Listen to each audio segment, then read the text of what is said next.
1, 2, 3, yep. Now you tell me when you're going to switch it on and we'll go. Okay, ready guys, for everybody in the room, what we might do, hi everyone watching on Facebook Live, it's JD here, and we have a whole bunch of pretty serious business owners around the room, and my cameraman will probably just do a quick pan and show you that we have a few. Can you look serious? Because I've said that you were serious, so if we can just come around the room here. And your name is? Michelle. Michelle, serious? You're not, you can tell you're not serious. Max, this is Max, and I know Max for quite a while. Max, are you serious? I'm very serious. You can't be serious. I know Max too well. So just do a quick pan. By the way, everyone just say hi, Facebook Live people. Hi. Okay. Now listen, the thing is, I want to say from the very, sorry? I think it's good to stay on that side. We can't see your face. I don't know what you're talking about, okay? My wife is now the cameraman for some reason. What's wrong? The lights. Oh, okay, in front of, okay, yeah, good, yeah. Hard, and she wonders why I'm going to leave her, seriously. She wonders why I've got that other little girl that comes from another country. Okay, so therefore, what this evening is all about, for those who are here and for those who are also watching this on Facebook Live, can I just ask a show of hands, and I can see everybody on Facebook Live wherever they are around the country because I have those skills. Put your hand up if you want more leads. Okay, everyone but 2 or 3, so I don't know what they're doing here, but I don't know what those do, but we just come because we just thought we'd be Chico rolls. By the way, you haven't had it at home, but these people have had, what is it, Chico, not Chico rolls, but little party pies. Well, that brought back memories, didn't it, of our 11th birthday? Yeah. Little pizzas and yeah, all sorts of things. So therefore you're missing out on that. I told everyone on Facebook Live that it was a BYOD, which means it's to bring your own dinner. So therefore they can have their own dinner whilst we go through this.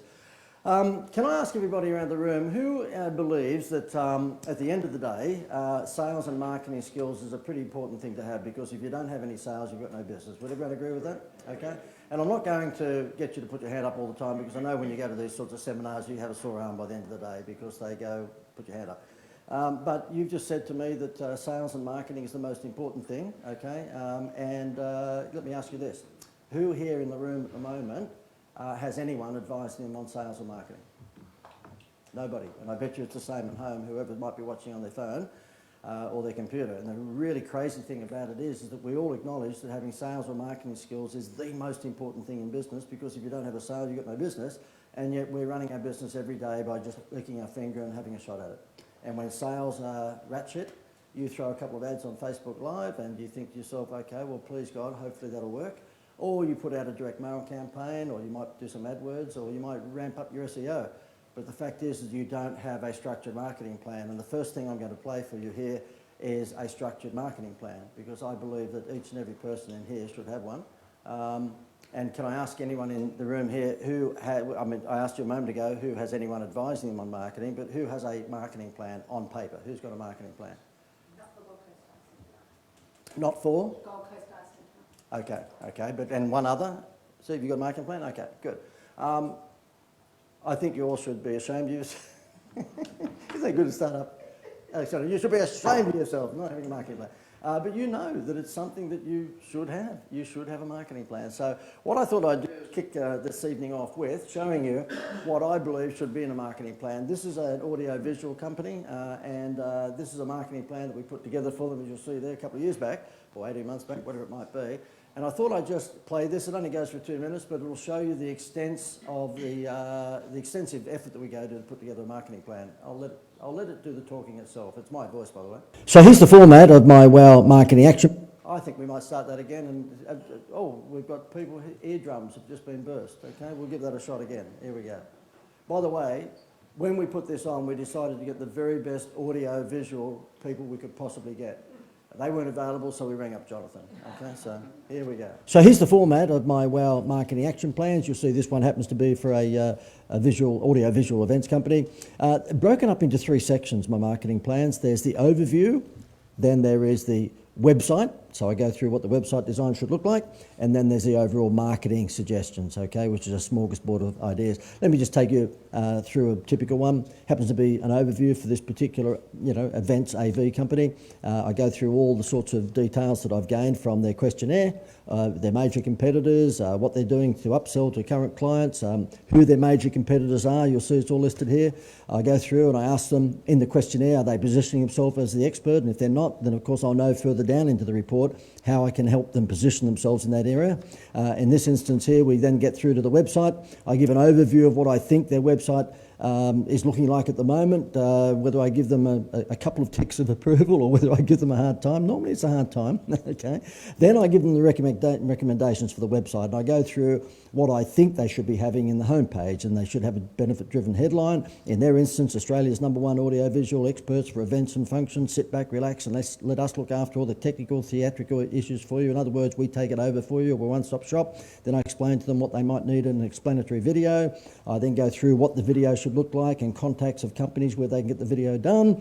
I talk to them about a free report and why they need that in there. I talk about the Macca's menu board and so on and so forth. I basically go through what they should have. Then I go through their sub-pages and I tell them what they should have on their services page, their showcase page, the Why Choose Us page and so forth. Then I give them basically my contact details of website companies if they wanted to get the website done from people in our supplier list. I talk to them about the free report, not to get too frightened with it, just how you can simply put together a 2 or 3 page free report. And then I give them a layout of what their homepage should look like. So therefore here you'll see, so I've given them a layout. I give them what they should have above the menu bar, what their positioning statement should be, what they should have in their welcome video and so on and so forth. So the full layout of their website there. And then I go through the marketing plan and show them again what they should do. I just reiterate because it's obviously a big part of their marketing, what they should do with their website, go through Facebook advertising, show them what a Facebook ad should look like, give them the copy that they should be using, remarketing, telling them how I use remarketing and why they should use it for their business, search engine optimization, Google AdWords. We do a we do a Google keyword search for the business to see what sort of phrases are being searched in whatever cities they're in. And then email marketing, I show them exactly what they should be doing with email marketing if they happen to have a list. We talk about video books and how they might like to use that. This particular company is a B2B, so therefore using video books like this could be a real bonus to get through the gatekeeper. It's always difficult to get through the gatekeeper, and this is a great way of doing it. We talk about SMS marketing, and I give them an example. In this instance, it's an AV company. If you have an event or function coming up and you want the best audio-visual equipment supplier in Australia, talk to us now. Special April offer where you get a free XYZ. Click here for more details. Then I show them how that SMS marketing sends people through to a landing web page, and then, of course, you can do the sell. I show them direct mail campaigns. In this instance, this particular company has a number of different prospects, and so therefore I put together some brochures, layouts, and show them exactly how they should actually put together a 4-page brochure. You'll see here's a 4-page brochure. Then we go through events, and ironically this particular company is an event management company of sorts because they're an AV company, an audio visual, so I show them how they should be holding events, inviting their prospects to dinner and selling to them. In other words, do what I do, and I show them some examples of other companies that have done that. I show them how the invitation might look, so we give a bit of a rough idea, well more than a rough idea, a pretty clear idea of what the invitation should look like, and then the conclusion. Okay, so who thinks that's a pretty comprehensive marketing plan? Yeah, and that's what I believe every business needs. You need a comprehensive marketing plan. And I thought I'd show that to you because the fact is that if you don't have one, then I would imagine that's a little overwhelming, but even if you do have one, is it as comprehensive as that, going through each of the online and offline things? I thought I'd show you the video book. Most of the stuff that we'll be talking about tonight will be online, but this happens to be a way of getting through the gatekeeper. If you want to send out a mail campaign to a CEO, decision maker, and you can't get through. Anybody using video books at the moment? Anybody heard of video books? Okay, what happens is you open it up, and then this plays automatically. My name, and I'm the owner of the Institute of Wow, which is this business just behind me on the screen, and we're a marketing advisory business, and we're holding a boutique dinner for you. Okay, so therefore you can't, you wouldn't think that a secretary will throw that out. If she gets something like that, there's a pretty good chance she's got to give that to the boss, because I don't think you'd be real happy if that got thrown out. Whereas if it's a brochure and a letter, you know it's very difficult to get through the gatekeeper. And this is, as far as we're concerned, gatekeeper proof. Okay, so These are about $20. These are about $20 out of China. There's about 1 million of these companies over in China that do this sort of stuff. We've been through quite a few of them. We've found 1 or 2 of them that we think are pretty good. And so they are $20 a piece. We get about 150 done at a time. And if you're selling a big ticket line, then this is really something you might like to think about. If you're selling small things for $20 or $50 or $100, it's probably not. But if we send out 100 of these and it costs us $20 a time, that's going to cost us $2,000. And when we're selling coaching programs, which are, $30,000, $40,000, then, I'm quite happy to send out 100 of them and pick up 2 or 3 conversions. Okay, so, but if you haven't thought about that before, it might be something you might like to consider. They're called video books or video cards.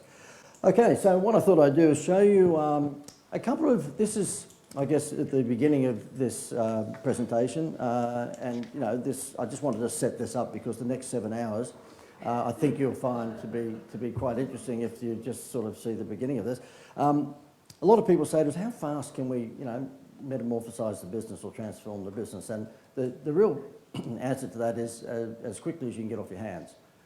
When we get involved in providing marketing plans, like you just saw for that particular business, this stuff can be turned on pretty quickly, whether it be Facebook ads or whether it be AdWords or whether it be direct mail campaigns or whether it be what you're just about to see in a moment. Most of this marketing stuff can be turned on pretty quickly, but you've got to get off your hands. So let me just show you this one here. It happens to be a candy shop in Sydney, and it was called the International House of Candy. And the inside of the shop was actually quite nice. That's what it looked like inside. And he brings in candy from America and Europe, all over the place. And this is about the only place in Sydney that you can, he's actually got 3 stores, this guy, but this is one of 3 of his stores. And you can buy all the stuff that when we go to America, we see all this new candy and bubble gums, and of course you stash them in your bag and try and get them back into Australia because we don't have them here. Well, this guy actually goes to America and brings them all back in. But guess what? The inside of his store looked fantastic. Who thinks the outside of his store looked, let me see, what's the word? Rat shit. Okay, pretty bad stuff. And here, of course, is where everybody gets mugged and beaten up because that'd be nice to sort of show that. And I said to him, mate, you've got to fix the outside of your store. I said, this thing here, the logo, for God's sake, it looks scary. I think that would scare most children. I said, who did that? I said, looks like it's been done by a 4-year-old. He says, my 4-year-old daughter did that. Okay, well, maybe I said the wrong thing then.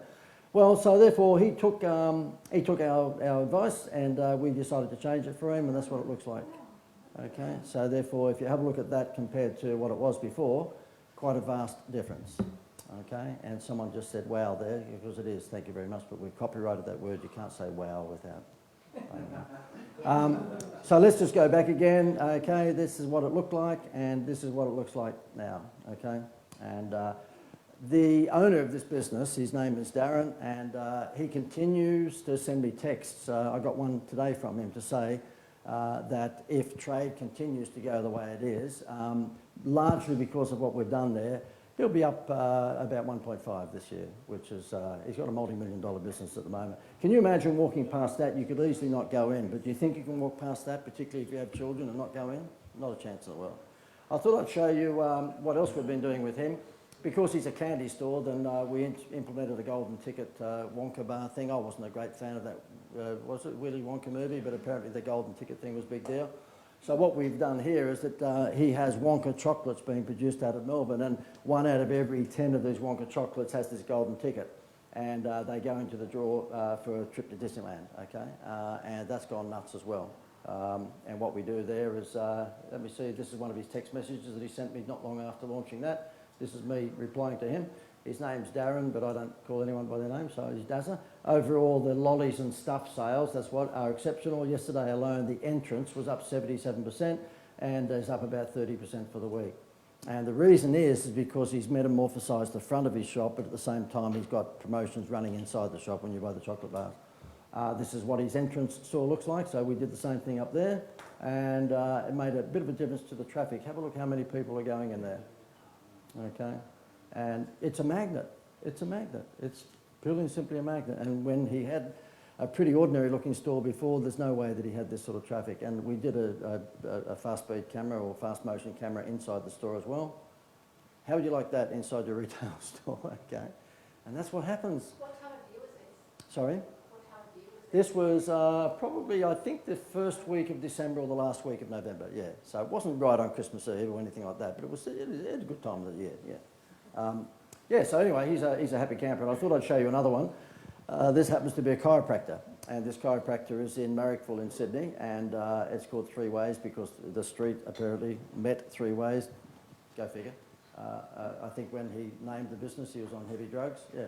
And so it's a chiropractic business, and it was pretty ordinary in terms of look and feel. So he had a branding company come in, and the branding company were the typical creatives with the bearded hipster brigade and the man buns and the ponytails, and they decided to give him a brand new brand, and it looks like this.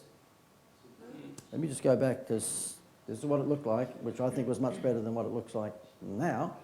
And I said, how on earth did you approve that? He goes, well, they said they were a branding agency. I said, what? If I pull up outside to get my back whacked and cracked, I'd put my foot on the accelerator and keep going because that thing looks like it's been run by Bob Marley, you know. And he said, yeah, it's just awful. I said, how did you come across that? He said, well, the branding agency said that in Marrickville there was a lot of graffiti. And so they figured that if they graffitied my shop, we'd stop the graffiti. Makes complete sense, I guess, you know. So anyway, that's what it looked like, and we said, do you want to fix it? Now, before I show you how we fixed it, let me say this to you. Who do you think the most profitable audience would be for a chiropractor? Do you think it would be just one-off little old ladies with a bad back, or do you think it would be sports people who've got injuries all the time? Sports people. So once we found out that his most profitable customer were sports people wanting to get their legs or their back sprained, they've just played football or basketball or netball on the weekend, they've been hurt, then it was quite easy to come up with this design. Who thinks he's making a lot more money just out of that? Okay, so therefore, instead of pulling up and being scared shitless by some weird, like psychedelic Woodstock-style business, then of course you pull up outside that and you don't have a problem going in. That positions him as the expert. Now I know, most of you in the room, and perhaps most watching on Facebook Live, you may not have a bricks and mortar business. Maybe you do, but the same thing with your website. At the end of the day. First impressions are lasting impressions. And in this instance, because these are bricks and mortar businesses, and of course first impressions are the outside of the store or what have you. Who thinks Gloria Jean's got it really right with their ambience and layout, but just really wrong with their coffee? I reckon they have a fantastic layout in terms of the browns and the tans and the little lounge suites and the fake fireplace and all that sort of stuff that you really feel like you're going to enjoy a coffee. It's just got shit coffee. And it's just a shame because if they had proper coffee like Campos or Victoria or something like that, then I reckon they would have nailed it. Yeah, exactly, yeah. I mean, look, they've done well, so who am I? I mean, to say it's just that if you're a bit of a coffee snob, it's not exactly the best coffee. This made a significant difference, and as you can see, the before and after is very, very stark. Okay, well, that's about the presentation. So is there any questions? Okay, there's more to come. Okay, so this presentation is all about avalanche leads, because if I can read your mind, and I can because I'm a mind reader, you don't want just a little blip in the radar, you want avalanche leads. And the stuff that I'm about to show you here tonight, if you get off your ass and do it, will have a strong possibility of providing you with avalanche. And the reason I say get off your ass is because I do these things all around the country all the time, and we have people even come onto the coaching program. Oh, by the way, you're here tonight, and it's absolutely free, and you've been fed, and likewise anyone who's watching on Facebook Live, although they have not been fed, who thinks that there might be a sell at the end of this for one of my coaching programs? Okay, well, you won't be disappointed. Yeah. It's funny, you get these trolls on Facebook. They go, oh, we know where you're holding one of these free things. I bet you're going to sell something. Oh, genius. You are a genius. No, I'm doing this because I'm Mother Teresa's nephew, you idiot. Please do not come, because we will ask everyone there how to spell IQ, and you probably won't pass the test, you moron. Yeah. Okay, so therefore, this is stuff that we've tested and tested and tested, and we know you can get a pretty big response to it if you just join the dots. So what we're going to cover here tonight is Facebook avalanche lead generation, websites, and basically show you how to create wow factors, not to compete on price. So these are the three things. As Glenn would know and Max would know, because they've been to one of my things before, we used to hold full day versions of this, and we now just do this at night time. We don't do the full day versions. Now, it doesn't make any much difference to my conversion rate, but the thing is that I won't go through a whole raft of stuff that we would over 8 hours, but I found these are the three things that most people are interested in. Facebook or social media, but let's just call it Facebook for argument's sake. Facebook leads. because people are wasting a lot of money on Facebook, and I'll show you how not to do that. Website, I've looked at your websites if you'd put them in the registration form, and I'd say that most of your websites are lacking direct response components, okay? So therefore, what we say is that if you need to get a website produced, then don't go to a website producer. Do not go to a website designer. And that sounds bizarre to say that, and I'm being a bit of a smart aleck, but most of the website designers, excuse me just for a second whilst I flick the ponytail, they are great creatives, and they might give you, or maybe not, they might give you a really pretty looking website, but whether or not it sells is another thing. And that's what you want to do. You want a website that sells. You want a website that looks pretty and one that sells. And this here, never compete on price. I'm sure that no one in the room here and anyone watching on Facebook Live, you don't want to compete on price, do you? You don't want to do that race to the bottom thing. I certainly don't want to be part of that. We are all relatively small businesses. I don't have Coca-Cola watching this thing on Facebook Live, so most of the people who come into our world are doing, you know, a few $100,000 up to maybe 10 mil. Some are doing 15 or 20, but rarely do we have a client that's doing much more than that. So if you're a small to medium-sized business and you fall within that range, you don't want to be selling on price. You want to retain your margin. And yet the first thing that most people do when competition comes along is they drop their pants, okay? They drop their price. Who's fallen into that category from time to time where you want to build sales up and you have a discount? Everyone? Yeah, just about everyone. And those who didn't put up their hands, then I believe you're lying pigs, okay? So therefore, this is called dun, dun, dun. Let's do that again. Because what I'd like you to do, maybe a bit of a sound effect here, and also anyone on Facebook Live, pretend you didn't see that logo, and I do the drum roll, dun, dun, dun, and just go, wow, okay? Here we go, dun, dun, dun. Oh, hang on, dun. It's amazing the power you have when you've got this microphone, isn't it? Okay, everyone stand on their heads. Righto, so this is the Avalanche Leads formula, and it's all about getting a predictive marketing system so that you can turn on the tap whenever you want, okay? So therefore, in this instance here, when I put together this system, I decided to put it together in a big book format, so therefore I produced this. And you see, when you're a wanker, you can't just do an ordinary little book. You've got to do a big one. So this particular thing here is called the Wow Manifesto, and my good friend at the end of the table there, Glenn Walford, actually when I was with him having, what was our 19th beer, I think, and I said, what do we call this thing? And Glenn actually came up with the name, Wow Manifesto. So, well, actually, did I? Yeah, I was going to say, did I just say what I was thinking? Yeah. I thanked him for it enormously, and I think I sent you a text too and said thank you, yeah. But great name. So anyway, what this is the 11 steps to putting together a marketing plan, the likes of which you just saw me play a little while ago. And it's a swipe file, I would say, that's probably unmatched by anything else. And what we do, this is obviously the hard copy of it. We have a digital copy. And I thought what I'd do is, I won't go through all the 11 steps on it, but I'll give you a quick rundown on things that we think are probably the most important things. It's all about creating a marketing plan that's got measurability to it. So number 12 there's the end result of these first 11. And let me just go through each one of them. I'm not going to then spend time on each one of them, but I'll pick out a couple of major ones here that I think are important. This one up here, who, why and where, you'll be amazed at how many business owners are just shooting arrows in the air and they're not identifying their most profitable customer and they're looking for more people who look like him. Because this marketing thing is pretty straightforward. I mean, I shouldn't be saying that. I want to make out that I'm some sort of wizard. But the fact is that it's all about identifying your most profitable customer and then looking for more people who look like him. That's it. And if you've got a skincare anti-wrinkle cream, there's a good chance that your most profitable customer will be women who are probably 40 or 45 plus and they live in Sanctuary Cove, because they've got a shitload of money, okay? And they can pay a lot more to you to get rid of their wrinkles than someone who might be living in another suburb. So therefore your target audience for your wrinkle cream will be rich women over 45 who live in Mossman in Sydney, Toorak in Melbourne and Sanctuary Cove on the Gold Coast.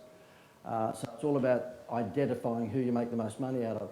This one here, Be the Expert, you would not be here tonight. There's no way you would have come if I'd said to you I was the 27th best marketing guy in the country. You'd be going, well, show me the other 26. I'm not wasting 3 hours with you. I want to find the better ones.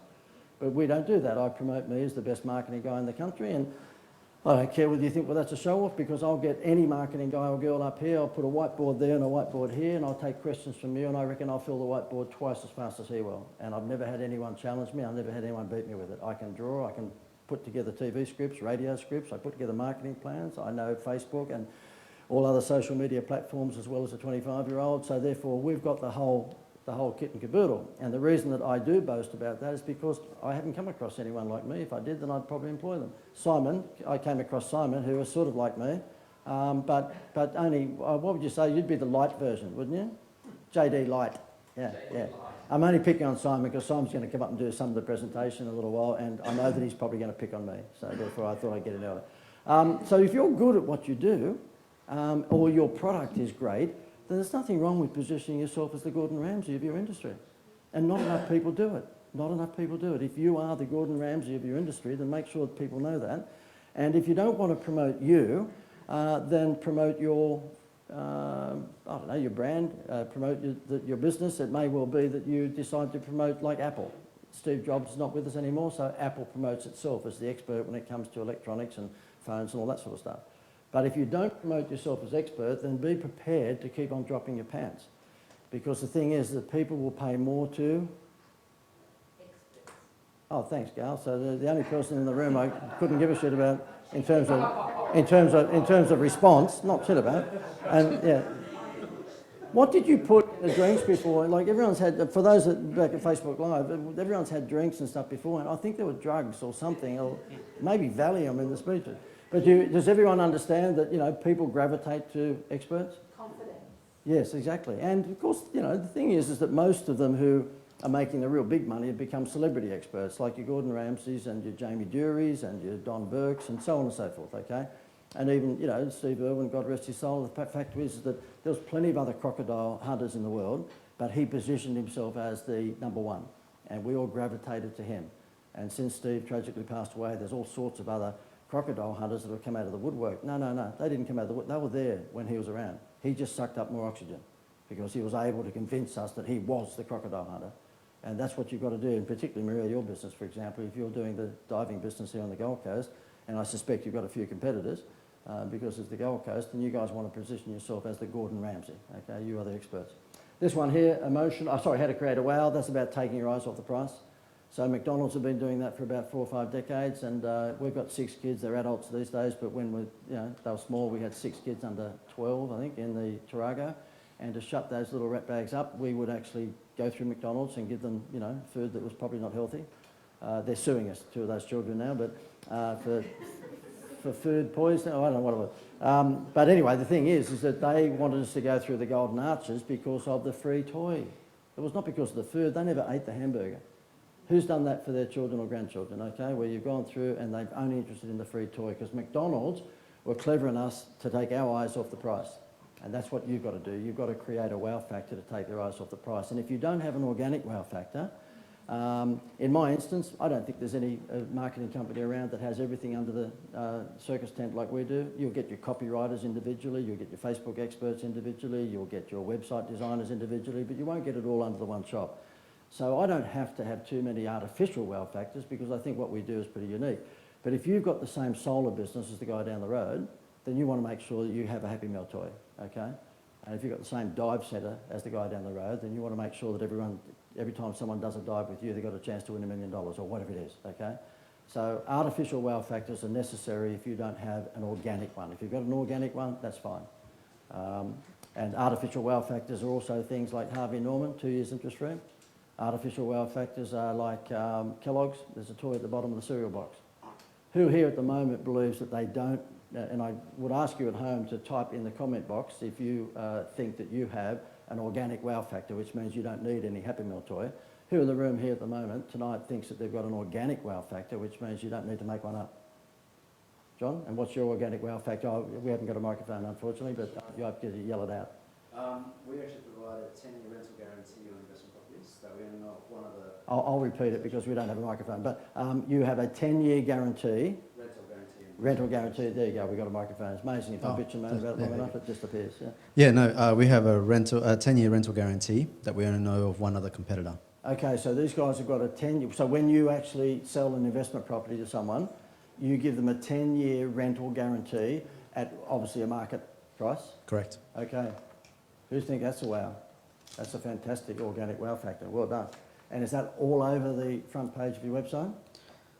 Oh, no, it's not, because I looked at it. Yeah. Okay, so you've got something which is incredible, but you're keeping that a secret. Yeah, okay. Anyone else that's got an organic wow factor? Okay, so therefore the rest of you then, no matter what business you're in, thanks Jonathan, I'll get what business you need to think of of an artificial wow factor, a happy meal joy. And if you can't think of one, then you need to look for some sort of expert that might be wearing a light coloured coat that knows all this shit, and just pay that person a shitload of money. Yeah. Okay, good. Righto, so therefore, I'm sure there was something in those drinks, I seriously am. And I hope if you're at home watching this on your phone that you are more lively than these people, because not one dad joke has worked yet. Okay. Righto, so emotional here, when I talk about emotional, problem solution. Okay, emotional direct response advertising is built on 5 factors. Number 1, give them the problem. Number 2, aggravate the problem. Number 3, give them a solution. Number 4, give them proof. And then number 5, call to action. So if I said to you, Jenny Craig, I'd say number 1 in her advertising, it would be, oh, look, are you overweight and not feeling good about yourself at the moment? Number 2, aggravate the problem by saying, well, you know, summer's around the corner, do you want to look good in your swimsuit? Number 3, provide the solution, come on the Jenny Craig dietary program and you'll look like Miranda Kerr supermodel within 4 weeks. And then number 4, proof, and that is before and after. Okay, this is what I used to look like and now I look like Miranda Kerr. And if she doesn't, then just show a photo of Miranda Kerr. And then number 5, call to action, go to jennycraig.com. That's it. And what I do is tend to make that easier for everyone to understand by saying, look, it's just problem solution. Just give them the problem and then provide them with a solution, which is what Panadol and Nurofen now do. In the old days, what they would do is tell us that if you've got a headache, then you might like to take these tablets because these tablets have got Nurofen, paracetamol, and all sorts of stuff in them. I don't give a shit if it's got cocaine in it. I just want my headache gone in 10 minutes. So these days, because they're a bit smarter and they understand direct response marketing, they will say, if you've got a headache, then why don't you take Nurofen? And you'll see that basically there'll be a lady, she's a school teacher, the kids are running rampant in the class, she's got a headache, she pulls out a Nurofen, she adds a glass of water with the tablet, and all of a sudden, magically, the kids are well behaved, she's got lippy, blush, and she looks so much prettier, all just by taking one tablet. Problem, solution, okay? And whatever business you're in, you've got to identify what your target audience is. First of all, who your most profitable target audience is, and then secondly, what their problem is and how you provide the solution. It's really, really simple. And you know what? Nobody does it. Nobody does this stuff because they're too busy sponsoring the local little netball team. Or worse still, they're sponsoring the Brisbane Broncos or the Titans, or they're sponsoring the Olympics or the bloody Commonwealth Games, and they're pissing money up against the wall like you wouldn't believe, and there's no measurability. Because if I asked you, have you ever bought anything off the logo on a football jumper? Anybody done that? No. Has anybody bought anything off the back of a taxi ad? No. Side of a bus? No. Better still, can anybody remember any of the electronic signs that are going around the football game last weekend? The answer is no. But there's millions and millions and millions of dollars being spent on all that stuff and no measurability at all. None. It's just nuts. Crazy. This one here, Be Different Online, basically fix your website. That's what I'm saying, and I've looked at most of your websites because you gave them when you registered. And who had their brother-in-law, sister-in-law, daughter-in-law, son-in-law do their website? Anybody? Okay, I still think there's a few people here who will be going to confession on Saturday because what happens is that normally we all have a relative who is a website designer.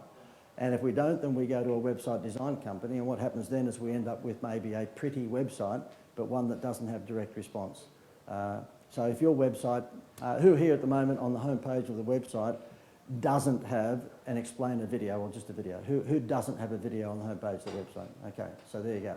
So that's number 1. You must, the world that we live in now, video is proven to be 10 times more engagement levels than text, because we can watch a 3 or 4 minute video. We're very happy to do that, but you try getting us to read all that text and it's a hard thing to do, okay? So the stuff, and I'll be showing you before we leave, the sort of stuff you need on the homepage is a problem solution headline right up top. You need an explainer video right up top, and that video should be engaging. It can't be like, oh, God love him. I had someone today contact us. I did a big dentist convention on Friday and I spoke to about 80 odd dentists, and as it turned out, we had 31 of those dentists contact us to ask if they could have a call this week to possibly join one of our programs. And I had one of those, got 31 of them to get through, but we had one of those calls today with a guy who said, how did you like my video on the homepage? Right? I said, oh, look, you don't want my answer.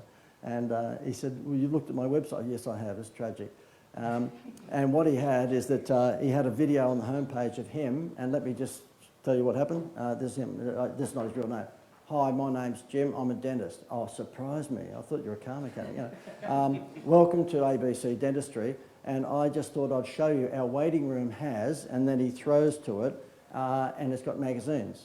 It has modern magazines. Oh, I have to get my teeth pulled out by you, of course. I've got the latest Women's Weekly to read before I scream, you know. And then he walked you through the entire clinic.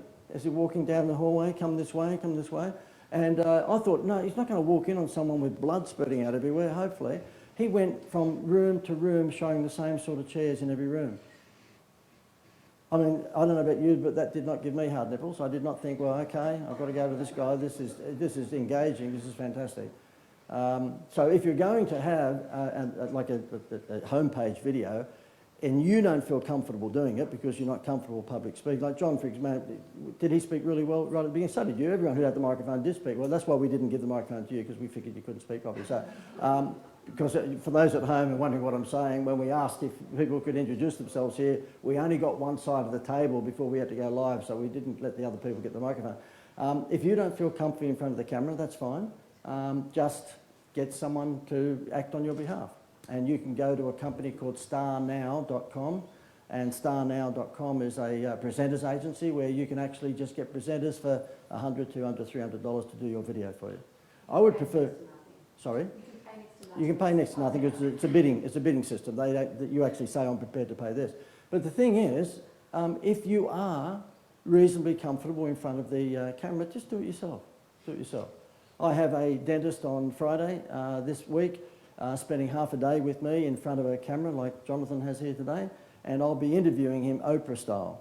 And so therefore, basically just like Ellen or Oprah, there'll be a coffee table in the middle of us, and because he felt that would be a better way of getting his story across, I'm just going to do a Ray Martin.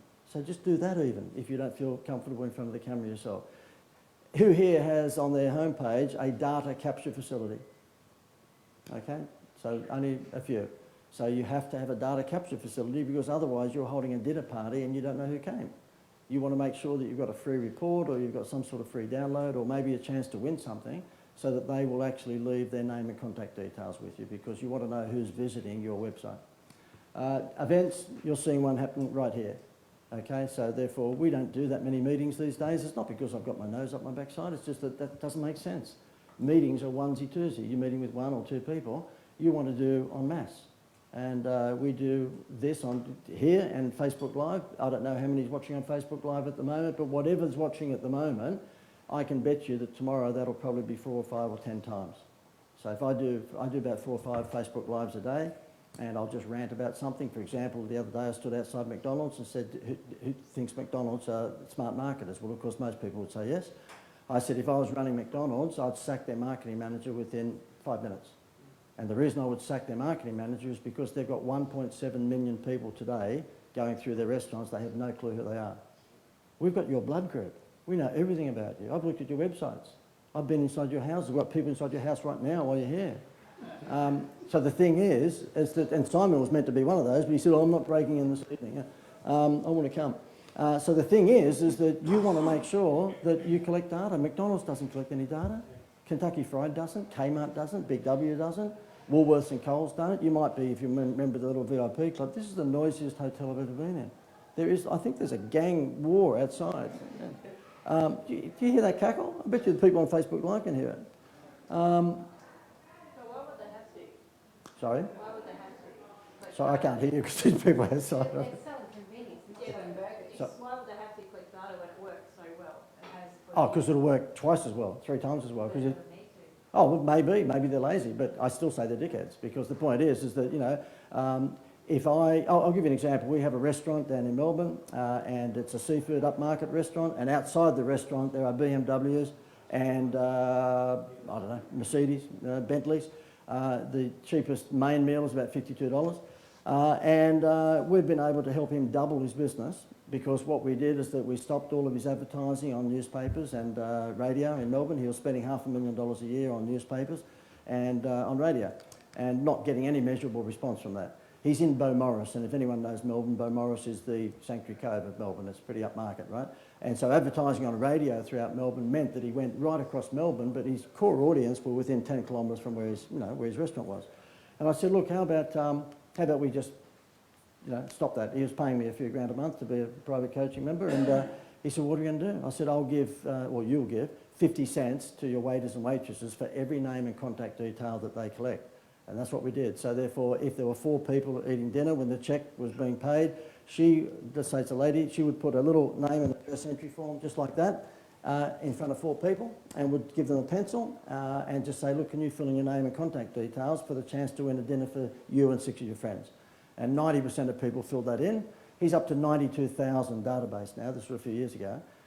And he showed me how it worked. And what happened is that every afternoon at 3 o'clock, I was in his office one day. He was on top of the restaurant. And in his office, he would say to Cheryl, his long-suffering secretary, Cheryl, get in here. I want to show JD how this works. And she'd come in with a tablet, and he'd say, how many of our 180 seats are booked tonight? And she'd go, 90. He goes, well, we better send out one of JD's dickhead messages and see what happens. So therefore, I've given him 10 text messages to choose from. And he'd sent out, let's say, number 4, which said, hi, Chef Pierre, here from Lobster Cave restaurant. We'd like to invite you to come to dinner tonight and have a special lobster tail meal for 2 for just $64. And his restaurant was full within 10 minutes. He'd just send out 500 text messages, and if he still had 8 seats to fill, he'd send out another 100. So he wouldn't milk the database he wouldn't annoy the whole database every time. He would just send out a small amount. He did that every day. I got one this afternoon from him. It's still going now some years later. And it's the only restaurant in the world that's 100% full, 364 nights a year. No other restaurant in the world does this. And it's so easy. It's just collecting text message, like SMS. Forget the email, that's all dead now, okay? So email's gone. And if you're getting open rates above 10%, you're doing okay, but it's so yesterday. And it's because we all abused it. But what hasn't sort of been abused so far, and you should use it as fast as you damn can, are 2 things, text messaging and messenger messaging. And the text messaging, of course, compared to emails that might get a 10 or 15% open rate on a cold list, you'll get a 94% open rate on a text message. So, What's the conversion rate on that? It's awesome to open it up, but if they're not going to book, what's the conversion rate on average? Conversion rate on? On the messaging strategy. Well, he doesn't use Messenger, he uses text messaging, okay? And so I can't answer on Messenger, I don't know whether he uses Messenger, but on text messaging, he doubled his business. We're talking millions of dollars, because he went from being maybe 50% full on a Tuesday night to 100% full. So every night is a Friday night for him. His name is Bill Ferg, and he's a pretty happy camper and a good pal these days, because once you actually give someone a winning concept like that, they tend to be pretty friendly towards you. Video testimonials. Who has video testimonials on their website? No? Okay. You may say, well, I don't need video because I've got written testimonials. Well, I've got news for you, nobody's reading them, okay? So we've done heat mapping on a whole lot of websites, and nobody goes to your testimonial page, okay? And I'm exaggerating for the sake of getting the message across. You might have a few people go there, but what you want to do is get video testimonials. And those video testimonials should be what life was like before you and what life was like after you. So if it was somebody who was in the lawn mowing business, then Beryl would be looking down the barrel of the camera just after he's finished mowing the lawn and whippersnippered, and she says, oh look, this is fantastic. I can't have anyone else but Bill do my lawn. I used to have someone else doing it, and it was just shoddy. They didn't cut it evenly, and the edges were left messy, and Bill just does it so much better, blah, blah, blah, blah, blah. That's what he would put on the homepage. So when you are capturing testimonials, try and capture them when people are on a high. So if the lady goes into the hairdressing salon and she turns out like Miss World, that's when you should get to her to say this is the best hair salon she's ever been to. Free publicity, I won't spend much time on that, but it's really, really easy if you know how to put together a media release. And in the offline world these days, radio stations and newspapers and television stations are looking for stories, because we are all spending so much time online, so they want to actually get stories, encourage us to go offline. I had a lady who's part of our program just 2 weeks ago. She has oxygen in a can, believe it or not, very unusual product. So it's called Oxygen Lift, and it's for when people go to a gymnasium and they're worn out, they just put this and spray a couple of sprays in their mouth, and it gives them a lift of pure oxygen. Or if you had a few drinks the night before, you have this the next morning, it gives you a bit of a lift, yeah. And, but a very unusual product. And so we helped to put together a press release, and she put that out to the Gold Coast Bulletin. They picked it up and ran a story, and because they're part of News Limited, then that story went right around Australia. Then the Sunrise TV program picked it up, and she had a 4-minute segment on Sunrise and sold out of stock within like 3 days. When you get national publicity like that for free, okay? The only way to get free publicity, though, is to put together press releases that were either, in her instance, a new product, so it's a new invention, or secondly, provocative. If you're provocative, then journos will look at you, and if you've got a new product, journos will look at you. But if I put out a press release and said, oh, John Dewey's putting on a seminar at the Sharks Club, well, who cares? That's not going to be the case. But if I said McDonald's are stupid and they're the worst marketers in the world because they don't collect any data, then you just watch what happens. I'll have everyone knocking on my door saying, can you give me more of that? So they're looking for stuff that's provocative. Deliver extraordinary customer service, that's all about Disney service. I do a lot of work with a guy called John Formica who used to run the Disney resorts in Orlando for 10 years, and we've had him out here a number of times and we've done little tours for similar things to this.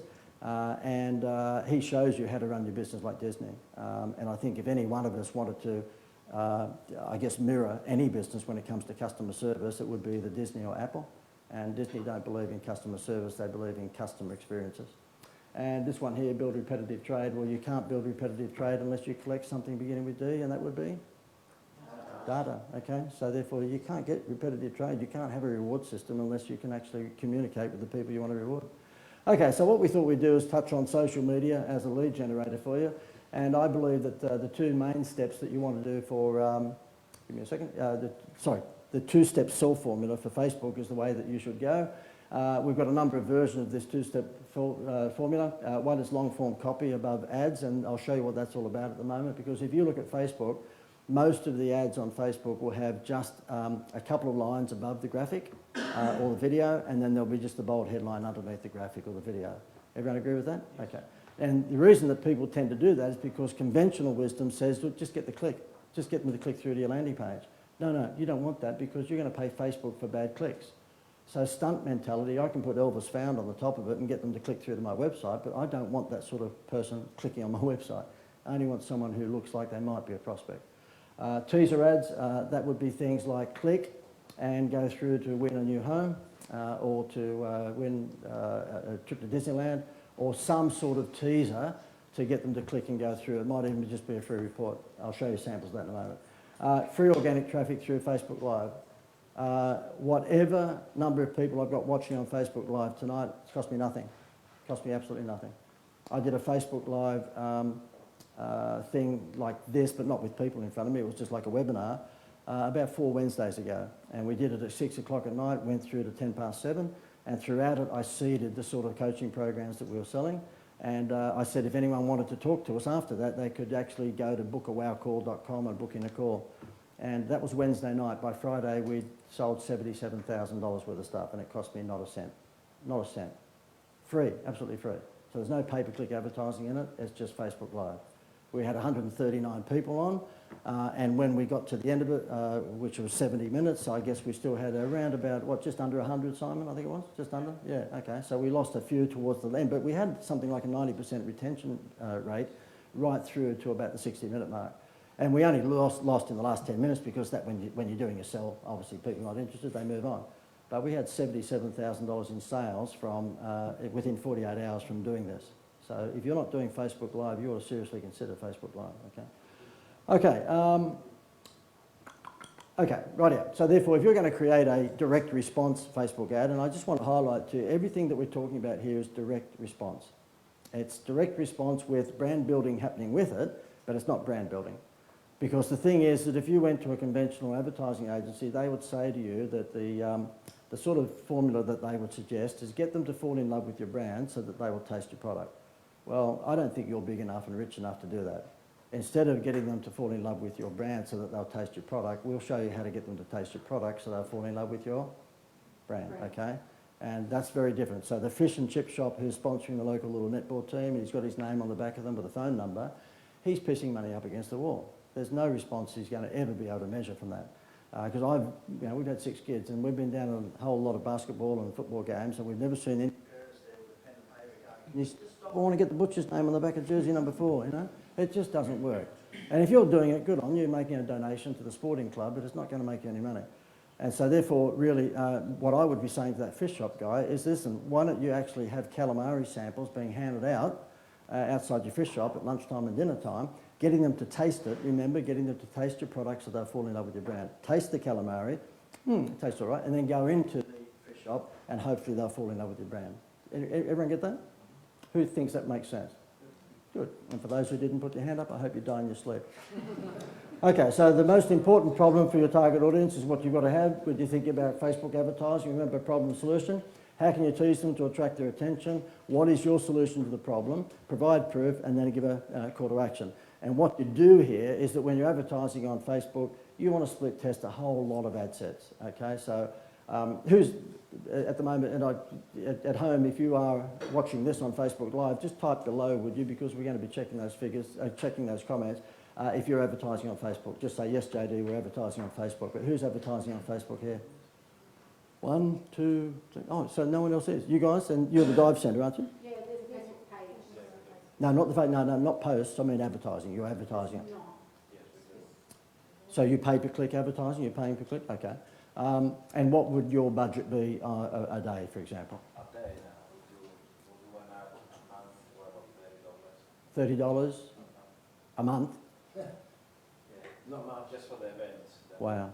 Okay. Oh, for events. Okay. Yeah. Okay. Well, look, if you're a small to medium-sized business, to really give Facebook half a chance, then I would suggest you need to throw $50 to $100 a day at it, just to give it a good run. I mean, in October, it was a big month for us. We spent $72,000 on Facebook in October, but we had a number of events on. And I'm not suggesting we're going to do that every month, we're not. But if you're going to give Facebook, I mean, when we're doing this sort of thing, we'll blow $300 a day on Facebook and we'll run that for 10 days, So if you're going to give Facebook half a chance of working for you, then you should at least think $50 to $100 a day to start with. And then have a look at that after 10 days and see whether or not you want to up the budget or bring it down.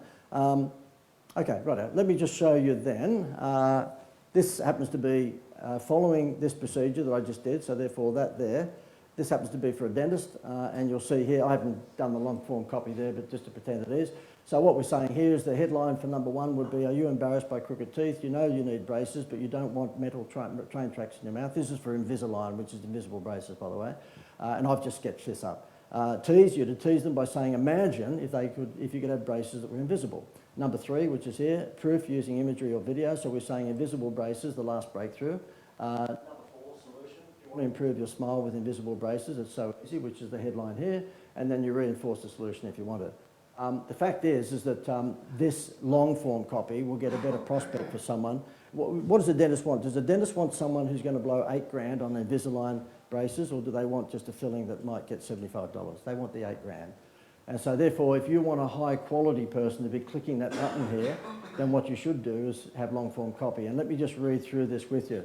Are you always conscious of your crooked teeth and therefore suffer embarrassment when you smile? Well, keep reading, because here's your chance to win a complete Invisalign smile makeover.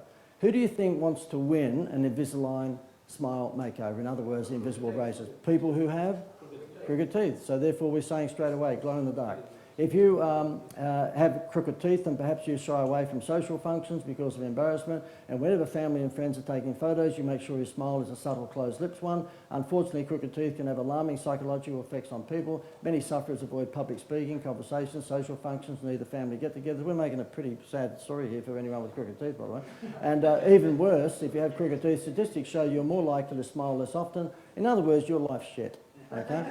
And then as we go down, well, we know how you feel. We've helped countless adults and children in the same situation. At Smile Right Dental, we've seen the confidence level of people skyrocket once their teeth have been straightened and their smile miraculously transformed. My name's... Oh, I pressed too much. Go back, sorry. And here's your opportunity to win a Hollywood smile makeover, blah, blah, blah. Say goodbye to crooked teeth, win a Hollywood smile makeover. Do you think that someone who's got crooked teeth, when they've seen that there, would probably have a good chance of reading through all that? Yes. Of course they would, because they want to win what they know is worth $8,000. I only should put the tagline though, most people would be too lazy to read that much. The tagline would be key, wouldn't it? The tagline, this one here? Yeah. Absolutely, yeah. That one there and this one here. Without that, Absolutely. No, absolutely. They read this and that, and then they'll go to that, okay? But why do you think that we put long form copy there? Why do you think we do that? Interest, but also we want to get a qualified click. We just don't want anyone just clicking. So, you know, some time ago when I did this Seinfeld campaign, I went over to America and got Jerry Seinfeld to do the advertising for a bank. I used to think, okay, if I put a photo of me and Seinfeld there, I'll get lots of clicks. And I did, but guess what? I got Seinfeld fans. They're not going to want any marketing advice. So I was paying for bad clicks. I was paying for Seinfeld. I didn't realise there were so many Seinfeld freaks in the world, but the thing was is that they just got a click at Seinfeld, and so therefore that was a mistake. The only mistake I've ever made, really, but it was a mistake at that time.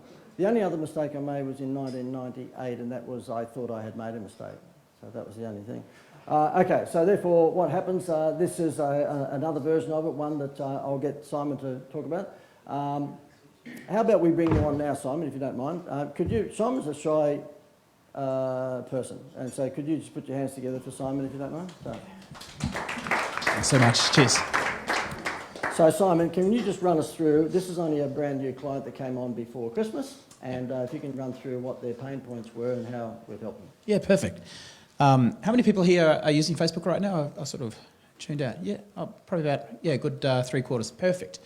How many people have seen their, if you're running it yourself, you're pretty much just setting money on fire? Anyone have that experience? About half the people. Okay, cool. How many people use an advertising agency or a digital marketing agency and have still felt that they have setting their money on fire? Show of hands? Yeah, a quarter of you. Okay, cool. Well, not cool, sorry. The thing is today with social media and digital marketing, particularly if you're looking at an agency, it's easier today to call yourself a digital marketer than it is to become a barista pouring coffee. That's the truth, right? So this was a classic example of a client who was paying $2,000 a month, which is, you know, a reasonable spend for advertising management. And so they came on board with the program, like JD said just a little while ago. We've been running this particular campaign. We went behind the scenes to see what they had previously done, and it was horrible. It was just a real mess. They had set the technical side up all wrong. They had the objective, and I won't talk in too much jargon, but they set it for conversions, which wasn't really what you wanted to set the campaign. That shouldn't be the objective. And so they really buggered it all up. So, and the advertisement wasn't a video, it was a still image. They had a bunch, the copy was not long form copy like JD just showed, it's short form copy was the other guys. So they didn't know that videos, if you can use video, you get 1,200% more likeable and shareable reach with that. The other thing is video gets you, particularly if you've got subtitles, this comes with an SRT file, which means there's subtitles on the video as well. And what that does, it gets you, I think, like north of 20% more engagement past the 10-second mark. A lot of people just click on an ad and they see the video for 3 seconds and then they click away. But if you've got text on it, you'll find that most people, to the tune of 85% of people, actually watch videos on Facebook with no sound on. Isn't that weird? They do that. But the problem is that 76% of all videos require the sound to be on for you to understand the video. So there's a big disconnect there. The bottom line with having captions on your video, which the other advertising agency didn't even go there. They weren't even at video level, right? The click-through rate is about 35% increased as well. So that's the bottom line with the numbers. And getting these numbers right is, it's just good by an order of magnitude. For example, we've see this little headline here, get a free consult for a beautiful, confident smile. That's like the headline above the creative, and this is the headline below the creative. We saw, once we did that on top of a video, we saw conversions double with our previous clients, right? So we used all of those smarts, great stuff here. And what this does is, you know, it sort of screens people out. So instead of giving you clickbait, you all know what clickbait means, like you click on something because it's interruption marketing, and that's okay, but it's not the complete conversation. So we might use this video of this girl here, and she's beautiful, so she's good enough clickbait for us, but there's good content in there. And so the content in here just helps us to resonate with our audience, with their pain points, with their aspirations. And the longer we keep them on the Facebook platform, which, by the way, is Facebook's #1 objective. They don't want you to go anywhere else. They don't want you to watch Netflix. They don't want you to go to YouTube. They don't even want you to go, they don't want people to go to your website necessarily.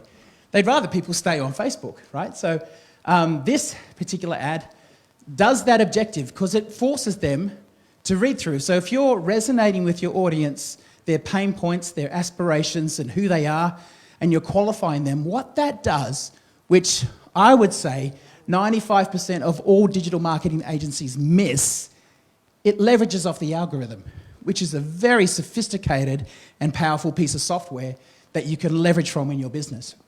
Why that's so good is because we're qualifying people through this ad copy. We're keeping them on the platform. Same thing, that's what the video also does. And by the way, that's what a Facebook Live does, and we'll show you the video in just a sec. But what this does, it keeps them on the platform. And as that algorithm goes to work for you, as it's learning about people who engage with this advertising content and the video, the algorithm then works on your behalf. And algorithm is a little bit like, has anyone seen the movie Charlie and the Chocolate Factory? Referenced it before, yeah, the Oompa Loompas, the little helpers for Charlie and the Chocolate Factory. The algorithm's a bit like a whole bunch, an army of Oompa Loompas working on behalf of your business. And so they go to work for you and they say, hey, this person has engaged with this content. They've liked it, they've shared it, they've read it, they've been on this ad for X amount of time. There might be other people like that. And because Facebook Oompa Loompas, because the algorithm collects at least, my last count, was 400,000 data points, right? Very sophisticated. They can match up the people who are engaged here with your ideal prospect. That's how you powerfully use the Facebook algorithm. So if I never see you again here today, I want to make sure that we give you some value today. Let's have a look at what the My video name's Sally is. Coates. I'm a journalist at the Gold Coast Bulletin. I'm currently 24 years old. I like to get out and about, parties, movies, just pretty much anything outside the house. Before my treatment, I hated my smile. I'd always hated my smile. I was never comfortable with photos. When I started to get older, I would never put photos up that really showed that they were crooked. I would always put up like... It's a very sticky subtle way photos of that getting kind of around masked before it. and after. Facebook It doesn't was, like you doing before and after shots. Yeah, it really did affect things because I felt like everyone was always looking at it. Even if no one commented on it, it's just how I felt. Whenever I saw someone with straight teeth, I definitely was jealous. I think straight teeth is just so important because it's the first thing you notice about a person. And I think just because when someone speaks, you look at their mouth because that's where the sound's coming out. And when someone's happy, you look at their smile because that's the biggest representation or the biggest way they communicate that they're happy. I love my smile now. I am constantly getting compliments. I always notice them as well in photos and things like that. I'm like, damn, my teeth are straight. I just couldn't be happier. And even now, like this morning, I had someone commenting on my teeth and it makes me feel so good and that it was so worth it. With Clear Smiles Orthodontics, it was just easy. Although any concerns you had in your head, they're just eradicated pretty much as soon as you walk in the door. You see the friendly receptionist behind the desks and Dr. Saman in particular, he's so funny. It's so awesome to see that someone can, come to be in a position that he's in where he's doing such serious work, life-changing work, but he still maintains a really sunny demeanour. He doesn't give off an air of importance or he's just super relatable and super nice. If anyone I know is thinking about braces or Invisalign, I just say do it. You won't regret it. You won't realise how happy it makes you until the process is finished. Perfect. So let's move along and I'll just show you, let's talk about numbers because that all sounds great in theory. Let's talk about what it actually looks like as we translate it in numbers. Is that cool? Anyone want to see the numbers? By the way, guys, if you're on Facebook watching this and if you like, please give me some love here. Show us some likes and we're going to give you a call to action in a sec if you want to get some more information around this. I'm sure JD's going to do that. But show me some love. Here's some before and after. So the other agency that they were with, that's what their cost per lead was, $86.29. Who thinks that's too high? For a lead, right? So if you're closing 1 in 10, that's going to be $860 acquisition cost, right? So who thinks that when we got involved at $4.52, that's a lot better, right? Yeah, much better. So, and look, this is just one ad set. We haven't even optimized for the audience just yet. Previous agency just had one ad going out to the whole world. You can see our code in here is booking for a consult age between 35 and 45, 12-mile radius and female. That's how we code it. And this one here is 35 to 55, and that's within a 10 mile. Because we have some American people who help us, so they're in miles. But you can see that the female one is way more engaging. Who would have thought when you've got a female speaker, right? So who does the audience want to see when they're looking on Facebook? Themselves, right? Because how many people know that when you're looking at a school reunion photo, who's the first face you're looking for? You, right? Yeah, absolutely. So yeah, we've got the right method. So no surprises there. We're seeing that ad as our winning performer, but we haven't really, over the last 10 days, even optimised this. So really cool things happening. So we can see that, let's just say our average cost per lead, I don't know, let's just pull out a figure for my maths, $20, way better than, well, 4 times better than 86, right? So what that means is that for the same ad spend, they can drive 4 times as much traffic. Yeah, and so you can see for no other thing except this one tweak, they could potentially increase their business by 4 times, 4x. That's pretty cool. And so, yeah, I'm really happy with that. And again, we're just getting started, just getting warmed up here. So, yeah, really nice stuff. Thanks, guys. Cheers. And as Simon said, these guys came on board just before Christmas. There were obviously not a lot done in January, but yeah, the stuff is a good result. I want to show you this one. This is a fencing company, and yeah, it was turned on, John. It's still not coming through. Give me one second. I'll just see. How's that? Is that better? That better? Yeah, okay. Sorry, John, it was my fault. Yeah, okay, so this was a fencing company in Gosford, New South Wales, and this is what they sell. They sell aluminium fences. So when they were putting their Facebook campaigns together, what do you think the first image came to mind that they should put in their Facebook ad, but rather an aluminium fence, of course. My response to that and the sound effect would be dun dun. An aluminium fence is a feature, it's not a benefit, okay? So therefore, no matter what you're selling, you want to sell the benefits. Just as John said a moment ago, you were able to help that particular lady, and you were also able to promise a 10-year guarantee on rental returns. So they're benefits, but the features of what you do are probably boring. You do a lot of paperwork, a lot of computer shuffling, or paper shuffling, a lot of computer work. And so if features were to sell things, then Jenny Craig would just have on all her Facebook ads a bowl of rice. That's all she would have. But no, she doesn't. She has shit to gold stories, okay? So the point is that it's not features that sell things, it's benefits. So in this instance here, let's just read the copy that he used to have. Thompson Fencing has been established for over 22 years, and we've completed over 14,000 aluminium fence. We cater for homeowners, da-da-da-da. If you need an aluminium fence, we're the experts.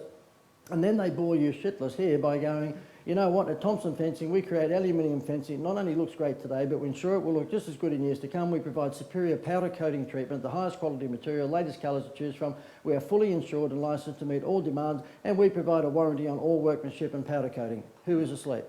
Pretty much everyone. So I said to him, well, it's not working? He goes, no, that FaceTime doesn't work. No, it's Facebook. Whatever it is, it doesn't work. I said, do you want to get out of the way? And he goes, yep, absolutely. I said, good. So then we got involved. We targeted the same suburbs. So when you're selling an aluminium back fence, do you think you'd be targeting geographic areas that have got old fences? Of course you would. People that have got the old paling fence that are falling down, so they're going to be in the suburbs where the houses are, 30 or 40 years old. So we targeted the same homes, but we ran the ugliest back fence in Australia contest. And so therefore we said, take a photo of your ugly back fence and post it to our Facebook page, and you're in with a chance to win a $5,000 aluminium fence makeover. He got 2 years worth of leads in 3 days. We had to shut the campaign down. What was the comment comparison? There was 562 comments on the, what looks like a marketplace. I don't know. I can't remember. It was a while ago, so I can't tell you that. But what I can tell you is that their campaign got shut down in 3 days because he had 2 years worth of leads. Okay, so, and he just said to them, take a photo of your ugly back fence. You got a chance of winning a $5,000 aluminium fence makeover, which of course cost him next to nothing because he was an aluminium fence company. We split tested that against another ad, and they came out about the same really. The split test didn't sort of show one that beat the other one, but we're saying you could win that if you take a photo of that and post it to our Facebook page, and that's what they did. All of those people glowed in the dark. Basically, they put their hand up and said, we want a new fence. So what happened is that once he got all those leads, they drew the competition within a week. And then the week after, rang all the people who didn't win, which was 99.9% of them, and said, listen, you didn't win the contest, but it's pretty clear you need a new damn fence. We've got a special deal at the moment, surprise, surprise. And whenever he wants to get more leads, he just runs that same campaign again, because that campaign did not suffer from burnout, that's for sure. This is the same thing, but for a kitchen renovation company. So we're saying here that if you're, they had the same thing. They were just showing pictures of kitchens and, you know, expecting a one-step sell that people would see a picture of a kitchen and ring up and get it. No, that doesn't work that way. Facebook advertising, and in fact any social media advertising, should be looked upon as a lead gen. It should not be looked upon as a sales tool, okay? You just want a lead to go through to a page which then either collects their data and then you sell, or that page sells. In this instance here, we're saying if you're tired of your old-fashioned kitchen, imagine having a makeover you always dreamed of, simply take 15 seconds to vote for your favourite kitchen design below, and you're in the draw to win the $10,000 kitchen makeover. Imagine being able to devote 10 grand to a brand new kitchen. We've got 2 new designs, and we just want you to vote for the favourite one, so we work out which one is the one that we should be promoting. So it says here you can have the chance to win a $10,000 kitchen makeover by voting for your favourite kitchen design.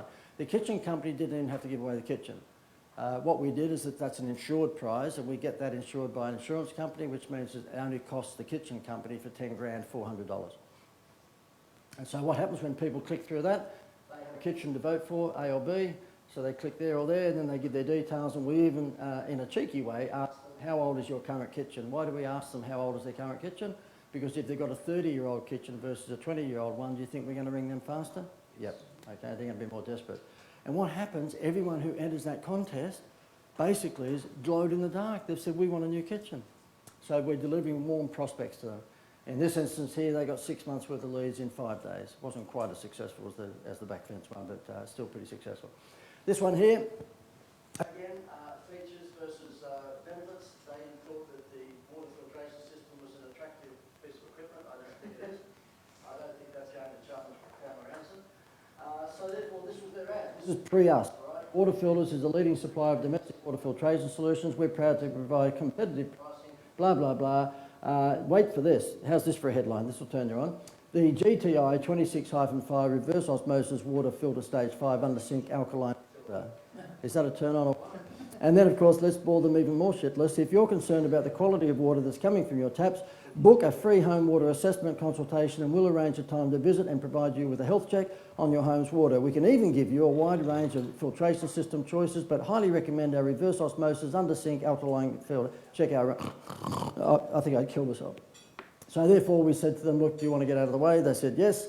And we put this together. You'll see that lady's a bit worried because she's found out that the fact is 95% of Sydney homes' tap water contains herbicides, lead, pesticides, mercury and arsenic. OMG. So you'll see here, when you're writing copy for this, it's called emotional direct response copy, which means problem solution. Shocking statistic, a Macquarie University study has found that Sydney families are being exposed to high levels of copper and lead contamination in their tap water. Parents are justified, this is where I became evil, Dr. Evil. Parents are justifiably concerned given this contaminated tap water is used for morning coffee, baby formula, and meal preparation. Our water filtration company is launching a new reverse osmosis miracle tap water, not just not filter system, it's a miracle tap water filter system, and therefore we're interested in the opinion of householders regarding tap water in their home. Hence this 60-second Facebook survey where you're just invited to answer 5 easy questions for the chance to win this $3,000 system. Here it is, and you'll notice long form copy. Here it is, answer these 5 survey questions about tap water and be in the draw to win a water filtration system for home. When they click that, because they're worried about poisoning their family by that stage, they look like they're the worst parents in the world, at least they feel that way. Win an incredible tap water filtration system. You'll notice these family here are all reasonably good looking and they're happy, whereas she's shitless, okay? So therefore, we then say in the survey poll, is the health and well-being of your family the highest priority in your life? What are they going to tick, yes or no? Yes, we're backing them into a corner. Number 2, have you at any time been concerned about the purity of your home's tap water? I think yes, right? Have you periodically noticed that the taste of your tap water is not as crisp and clean as the water from sealed bottles? Okay, yep. And what's the occupation? What's your occupation? Florist, accountant, home mum, or what do you think we want to know the occupation for? This is a $3,000 under sink water filtration system. There's not many people in Mount Druitt that we want to talk to, okay? So therefore, we want people from the eastern suburbs of Sydney. And then we say, you know, what suburb do you live in? Mosman, Randwick. Again, we want to know whether they're rich because this is a $3,000 system. So we want to make sure that when we're going to go through, well, I'm not saying that we won't ring the other people, but there's a good chance you're going to ring the people who come from Sanctuary Cove before you ring the people from another suburb. Okie dokie. And this is the owner of that business. This is back in October. And he was a nice guy. You'll see what just over 24 hours of launch watching, we have received 19 leads to win our water filtration system, and its only result. And then he sent another one, I think, a day or two later.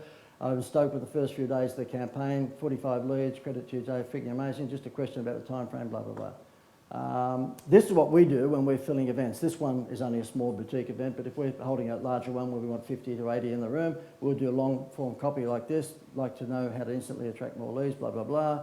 And it goes on for quite some time before it eventually gets to the photo that says this guy got 812,000 leads, okay? And then they click that and go through the registration page. Who's in the service game here? And likewise, if you're watching this on Facebook Live and you're doing what I do for a living, in other words, you provide advice. So you might be a business coach, you might be a psychologist, you might be a physiotherapist, you might be, I don't know, a marketing coach. Write in the comments below that you are. Who here at the moment is in the advisory business where you guys are? You advise people. Anyone else here in the advisory game? You sort of are. You sort of are when you're teaching people to, you know, scuba dive. Yeah, it's sort of advisory. What I found when you're in the advisory business, and I guess doctors and, you know, accountants and lawyers come across the same issue, and that is people ask the same question over and over again.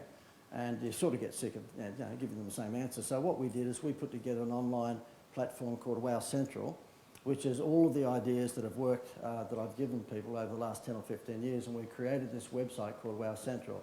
And basically it's a gigantic swipe file. And you can go in there and search by your industry category, butcher, baker, candlestick maker, or you can go in there and search by advertising category, Facebook, Instagram, brochures, TV, radio, whatever it might be. I'm showing this to you because anyone who's watching on Facebook Live and anyone here who's in the service game, you might like to think about the same thing. It would be perfect for your business, John, because you must get asked the same question over and over and over and over again. And you may not have to have one as extensive as this. This took us 2 years to put this thing together and quite a bit of money. But if you've got a lot of knowledge inside your head and you want to stop just repeating yourself over and over again, you might like to create a resource website, which is essentially a Q&A of anything anyone could ask you. It goes about 3 minutes, but I'll play it for you because it might spark an idea in your head to do the same thing. We have this gigantic swipe file called Wow Central, and it is the world's largest online marketing ideas bank, okay? And it's all about showing you how to drive traffic to your website. You see how this all adds up? It is peaches and cream. And in this particular Wow Central, it doesn't matter what business you are. I've just written a few business types down here, okay, so I can run through them. You can be an accountant, you can be a childcare centre, you can be a hotel, mechanics, cleaner, you can be a restaurant, you can be a beauty parlour, you can be a spa, real estate, you can be an online specialist, you can be in retail or travel or medical or fitness or your hair, butcher, hair salon. I could go on and on and on. It doesn't matter what business you are, there's a pretty good chance that we're going to be able to cater for you in this Wow Central, because what I've done is that I've taken all of the concepts and ideas that I've created throughout the years in my marketing consultancy, and I've put them into this magnificent, like, I know I'm talking it up, but it is. It's crazy. It's taken us 2 years to build this site, by the way. Okay, it's a massive website. And you won't find anything like it anywhere in the world.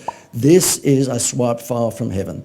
An access for you for brochures, for Facebook ads, for website designs, for marketing plans. You'll be able to just swipe full on 20, 30-page marketing plans. Now, we've taken out the confidential information of private clients of mine who I've put the marketing plans together for, but you've got the essence, the template of the marketing plan. So it doesn't matter. Let me just, again, go through some industries. It doesn't matter whether you're an accountant, whether you're in the spa business, or whether you're a mechanic, or whether you're a cleaner, or you own a restaurant, or you've got an online consultancy business, or you're in retail, or travel, or fitness, or landscaping, or whatever it may be.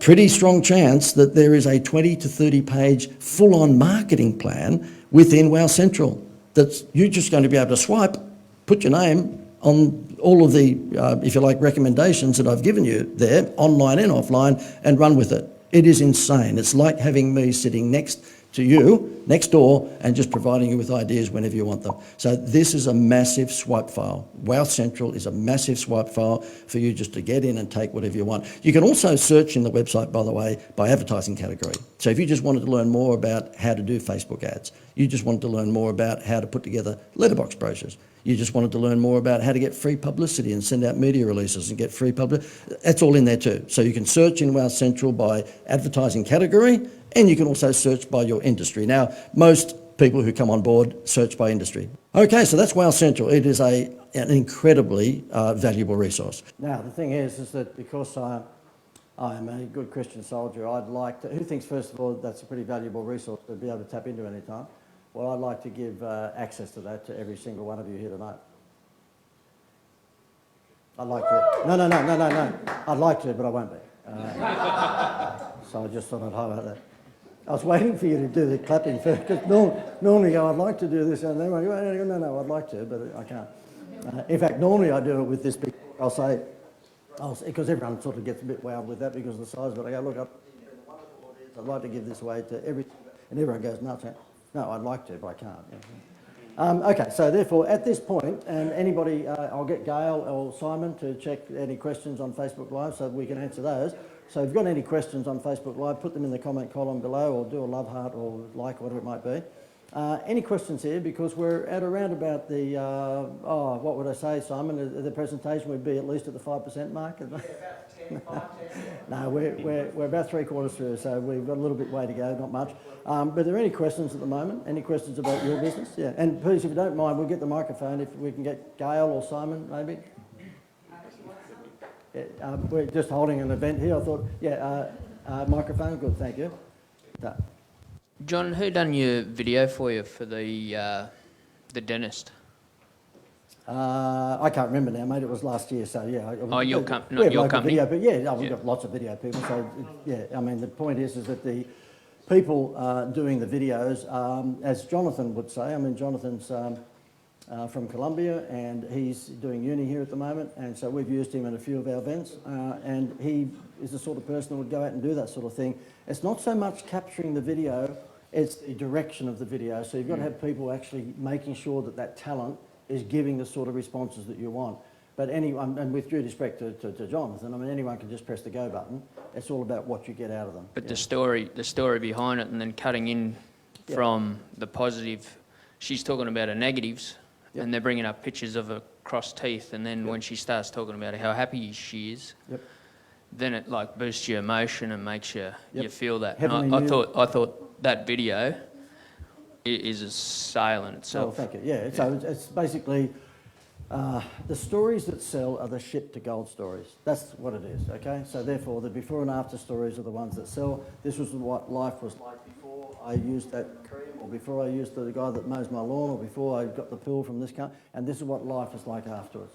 And you don't want your testimonials at any time to be just saying, oh, look, I think JD's a nice guy, and it was really good fun being in his advertising program. No, that's not what I want. I want her to say just what Simon did when he came up here, and that is we were paying $86 a lead on Facebook, and now we're paying 5 or 10, whatever it is.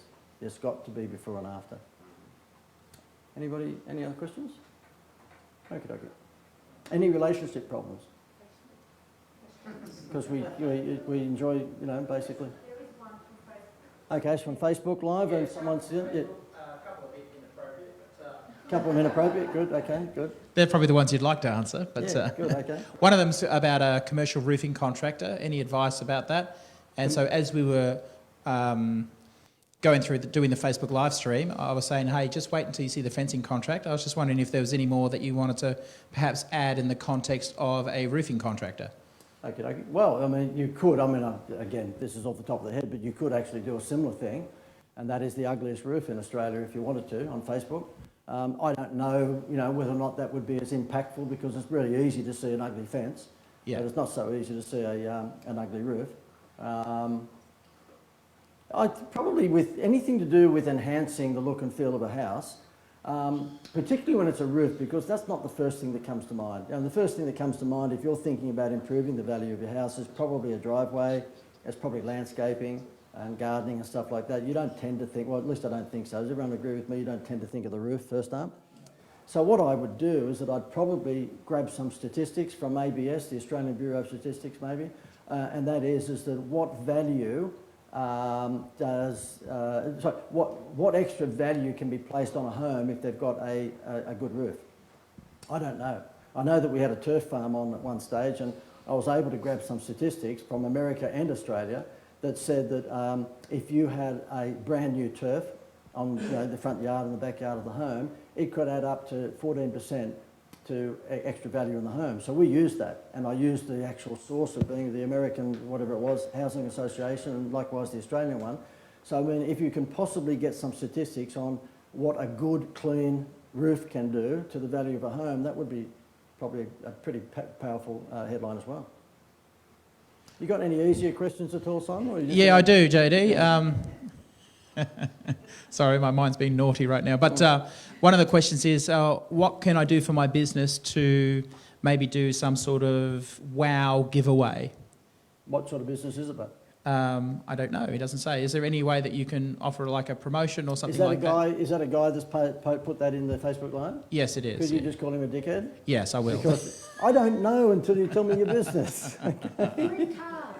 Yeah, well, it doesn't matter. I mean, I don't know what your business is. Do you have any common prize type of promotions that Well, you what may I have run? would say, and thank you for bringing that up, Simon, because you know that I've got a standard answer for that one. So at least you're doing something for me anyway.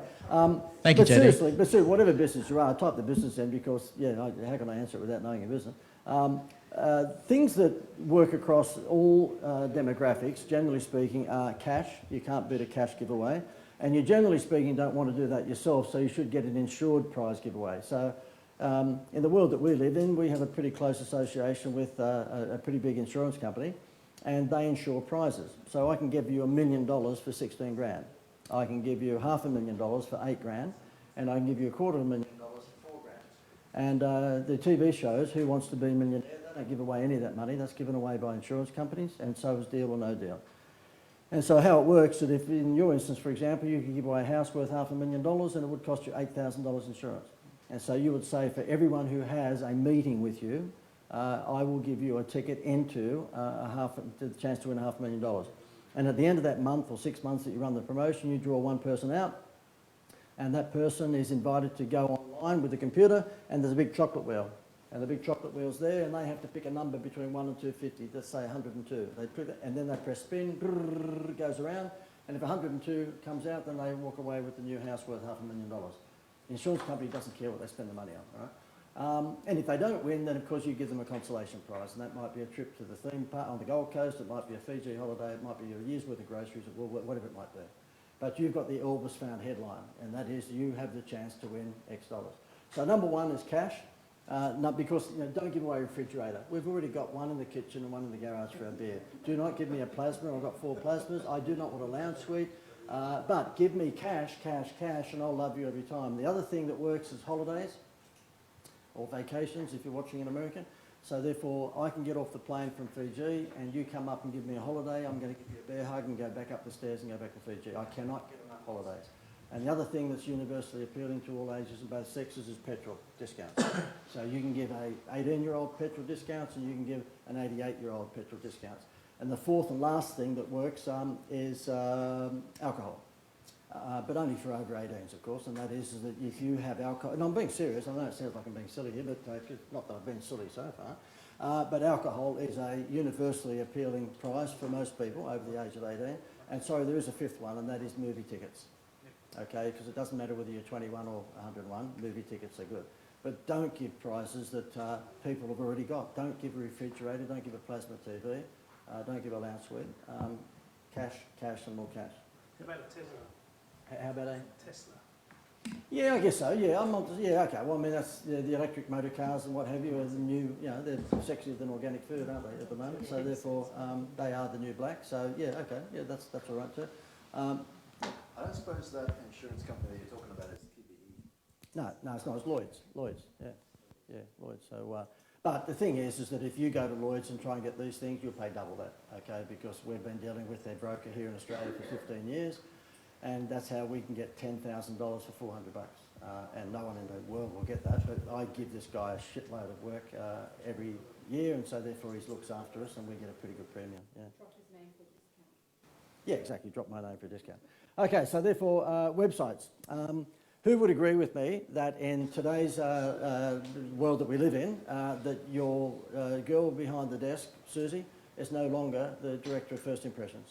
She used to be, but she's number 2 now, because guess what your first impression is? Your website. And you wouldn't believe it, when I did this presentation at the Dentist Convention on Friday, We had 82 dentists there, and we've got 31 of them who have booked calls with me this week, as I was telling you. I'm only through probably 8 or 9 of them at the moment, but you know that 3 of them on the calls that I've had, you'll be surprised at this too, Simon, 3 of them don't have a website. 3 dentists don't have a website. And one guy who I was talking to today, who's an Asian guy, I had to say to him, what went wrong? Are they intentionally referral only? Sorry? Are they referral only, intentional? Yeah, exactly. He was down in Melbourne, he's working from his home. I mean, who goes to a dentist that's working from his home? And you know, what has he just got a chair in the garage or something? You know, it's weird. And we're talking about a reasonable turnover, by the way, of many hundreds of thousands of dollars. And I said to him, you haven't got a website. And he said, no. I said, wow, do you have any idea how much money you're leaving on the table? And he said, oh, well, you know, he said, I never even advertised in the Yellow Pages. So I don't know, he was Asian, so I don't know how you can say Fred Flintstone in Asian, but he is living in bedrock. It's crazy. So anyway, we all acknowledge that today's Director of First Impressions is your website. And because when you register for this, you put in your, you're putting your URL, and anyone who might like me to even bring up their website, I don't know whether Gail's got live website, we can get live, can't we? Anyway, I'll let you organise that. Anyone who wants me to criticise, no, not critique, criticise their website, then type that in. Because I'm going to go through here with you what you should have on your website. If I asked you what was the most important page in the Woman's Weekly magazine, what do you reckon it is? Front cover. Okay, so what do you reckon the most important page on your website is? The home page, of course. But you wouldn't know it when you look at some people's home page. They've gone out of the way to make the home page look as boring as possible. So, you want a direct response website, you just don't want a website, and you do not want this guy designing it for you. He is a bearded hipster and he's evil. You really don't like hipsters, do you? I don't like bearded hipsters. So therefore, this guy here, I've seen him produce website after website after website that's just obnoxiously pretty, but doesn't sell anything. And that's not what you want. You want a pretty website that sells. So I thought what I'd do, I sketched up very quickly. Just take no notice of the quality of sketching. It's just to give you an idea of what the menu should be on your homepage. This happens to be a little playhouse down in Sydney. It's a childcare centre, so therefore their problem is, do you need before or after school care for your child? Okay, so you come to the right place. The solution is, you've found us. The welcome video there would be showing footage of the childcare centre in full swing. Then we have a free report to capture data. And then what we do is we have testimonials from parents saying, look, it was really fantastic. We dropped little 5-year-old Jimmy there in the morning and he was still there in the afternoon. That's the first. And then you'd have a Macca's menu of all the various things that you do. So therefore you might have children's parties, you might have childcare during the school holiday, all sorts of things. If I was in the, and a call to action, if I was in your game, for example, I would be having a Macca's menu board on, I think you do actually, I think you do have a Macca's menu board on your homepage from when I looked at it. But if I was an accountant, my Macca's menu board on the homepage would be, it'd be something like, I'll do it here, I haven't drawn tonight, so therefore I'll do it here. So therefore, that would be the homepage. I would be having my big headline up there, and then I would be having a Macca's menu board. And that Macca's menu board for an accountant might be, and forget whether it's squares or circles or triangles, but the thing, that might be tax minimisation, that might be self-managed super, that might be wealth creation, that might be something, so on and so forth. So that means that when someone comes onto the website, if I capture their attention up here, they go straight down here to the menu and go bang, and they click on that, and when they go through to that sub-page, there's an explanatory video at the top of that sub-page which says, oh, thanks for coming through to the self-managed super fund. We're going to teach you exactly how we will save you money and make you all the usual stuff with it. And believe it or not many people have a Macca's menu board, which I think is crazy. And this will give you an idea of some of the transformations. This happens to be an orange juice company who have a citrus farm down in Victoria, and that was the homepage of their website. Do you think that's screaming to you that you're going to get fresh orange juice from the farm? And so therefore, they thought that we were interested in a gigantic plastic bottle. And they thought when we went onto their website, we'd go, oh, orange juice in a plastic bottle. I've never seen that before. We've got to buy orange juice from these people. They were suffering from what we call severe decaditis, okay? And thankfully they came to us just in time because it was about to move into moronitis. And I said to them, what the hell were you smoking when you put that together? And as it turned out, they weren't. It was their daughter-in-law that put that together, who must have been on some form of heavy drugs. And so... Yes, and so therefore we said, okay, you're a farm. We want people to know that when they buy an orange juice from you, they're buying it direct from the farm. So when I put the layout together for them, which is what I sketch up pretty quickly when we're putting their marketing plan together, you'll see here we're saying it's 100% fresh orange juice straight from the farm. We have a welcome video which was produced by a drone, or with a drone, and we had the beautiful mist coming up over the mountain range in the morning, and then we saw the people picking the oranges off the trees and putting them into the tractor, and the tractor takes them up to the warehouse and they go through a conveyor belt, turn them into gorgeous orange. I mean, it was just, when you watched it, you had to buy orange juice from these people. And then we said fresh from the farm, it's no added sugar, no concentrates, no imports, no added, what is it? I forget that now, whatever it is, yeah, water. And then what we talk about is the 3 big reasons why you should be buying from us. You'll notice the size of the photograph of the bottles. Who cares? The bottles is not the story. Everybody buys orange juice in bottles. And then we say, look, just don't take our word for it. Watch the video of all these people who've done it. And then we give that to our art studio and they turn it into this. Who thinks that looks like Country Practice, the TV show all those years ago? And that's what we want it to look like, because we're selling a story of getting oranges straight from the farm instead of going into the supermarket. And if you see the before and after, which one do you think would have sold a shitload more orange juice? Is that a bricks and mortar company or is it online only? No, bricks and mortar. Yeah, bricks and mortar as well. So therefore they sell both through supermarkets, and they also sell online themselves. This is another example. This happens to be an opal mine in Lightning Ridge. And they are a tourist attraction where people actually, mostly seniors, would go there with the caravans because it was a stop-off point on the way to wherever it was in Queensland. And they would actually put their hard hat with the torch on and they'd go underground. And when they went underground, it was not quite Pirates of the Caribbean from Disneyland. It was underground audio animatronics, guys with little picks and shovels as you would go past and all that educational stuff, not quite Disney. And this is what they had outside the walk-in mine. And I said to them, what? This is a tourist attraction. And anyway, he's a good mate these days, Greg. And Greg's probably what, Greg, you know, I think you've seen this story before anyway. So Greg, who's turned into be a really, really good mate, I said to him, that is the worst sign I have ever seen. He said, oh, it's better than the Bevan's Black Oak. I said, well, I don't know about that. And what's the idea with half people? What, you can't get in? Why is there a cat in mine? I don't know why the cat's there. I've got no idea. So anyway, I said to him, look, I think I've seen enough, but can you show me what the homepage of your website looks like? Yeah, I don't want to show you. And I said, why? He says, because you're just going to be critical. I said, oh, you reckon? Wait for it, drum roll. Okay, so I said to him, what did you call this huge Disney attraction? What did you call the walk-in mine? He said, well, the walk-in mine. Of course you would. And so therefore I said to him, look, get out of the way. And so we put together this. The webpage for the Lost Treasure Opal Mine Adventure. What I normally do is sketch out the layout in pencil and then I put the black pen to it, as you can see here. Now we've ripped a piece out of a treasure map and put the big heading, Lightning Ridge's leading attraction, the Lost Treasure Opal Mine Adventure. Then of course there's the introductory video. Second panel is all about the chance to win $50,000, because not only will you enjoy yourself going through this adventure, you could walk away with $50,000. Then the next panel is all about what the adventure is all about. So therefore we go through and 1, 2, 3, 4 panels and explain to them exactly what they're going to experience when they come into this adventure, so it's not a secret. Then we have adventurers giving us their video testimonials, telling you just how great it is. And the final panel would probably be just highlighting further why it's an attraction for all ages and for the whole family. So once again, you can see it's got all the components of the direct response mantra that I suggest. It's got the big headline, it's got the welcome video, it's got a big prize to give away, and it's got video testimonials and explains to everyone what they're going to experience in this adventure.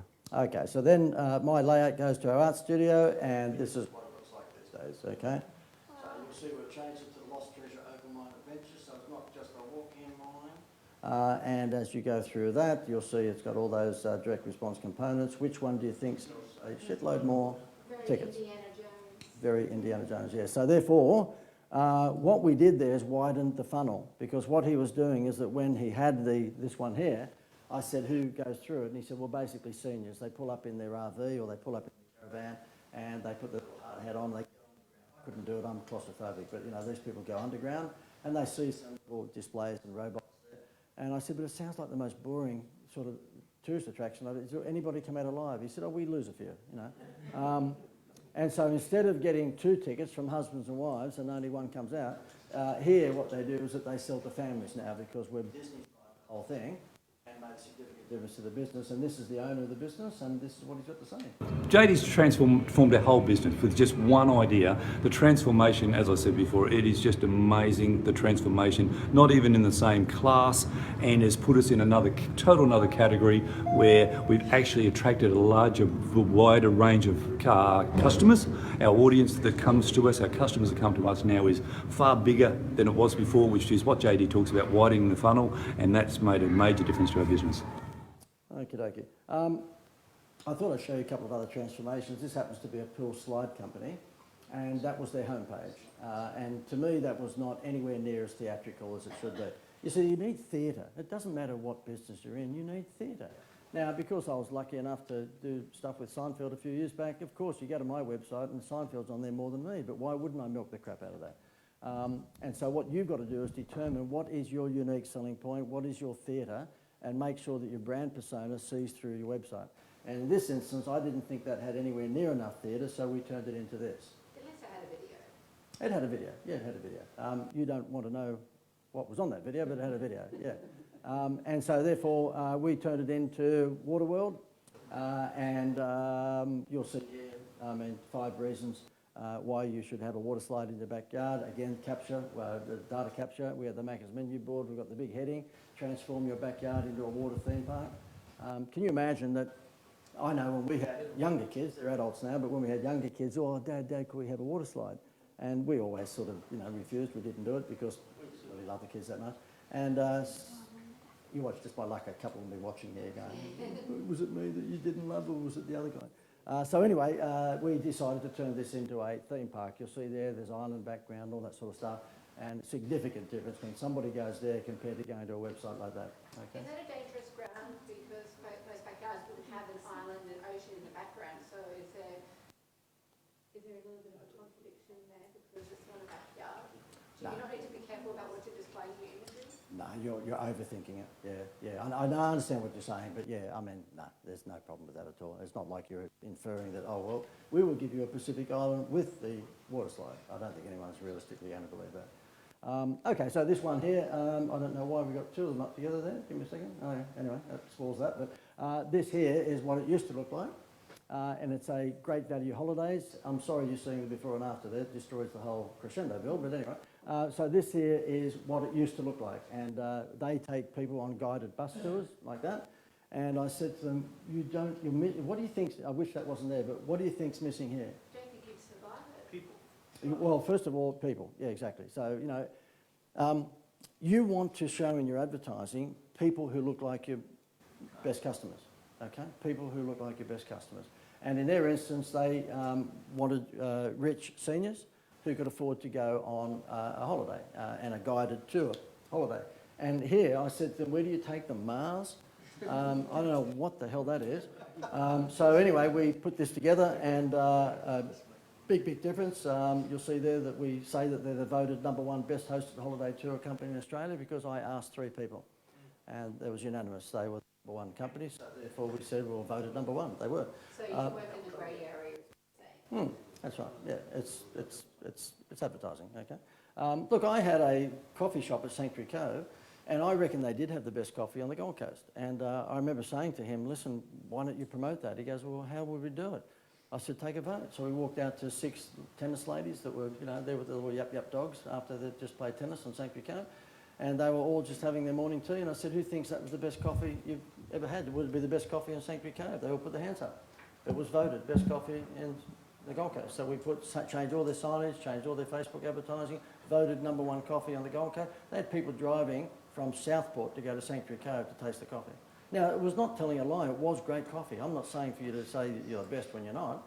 But if you believe you're the best, then make sure you tell everyone about it. Okay, so see what we regard as the #1 choice. Okay, we have a free report here, the 3 biggest mistakes that seniors make when choosing a tour. Of course, they're going to want to download that because they want to make sure they don't make the same mistake.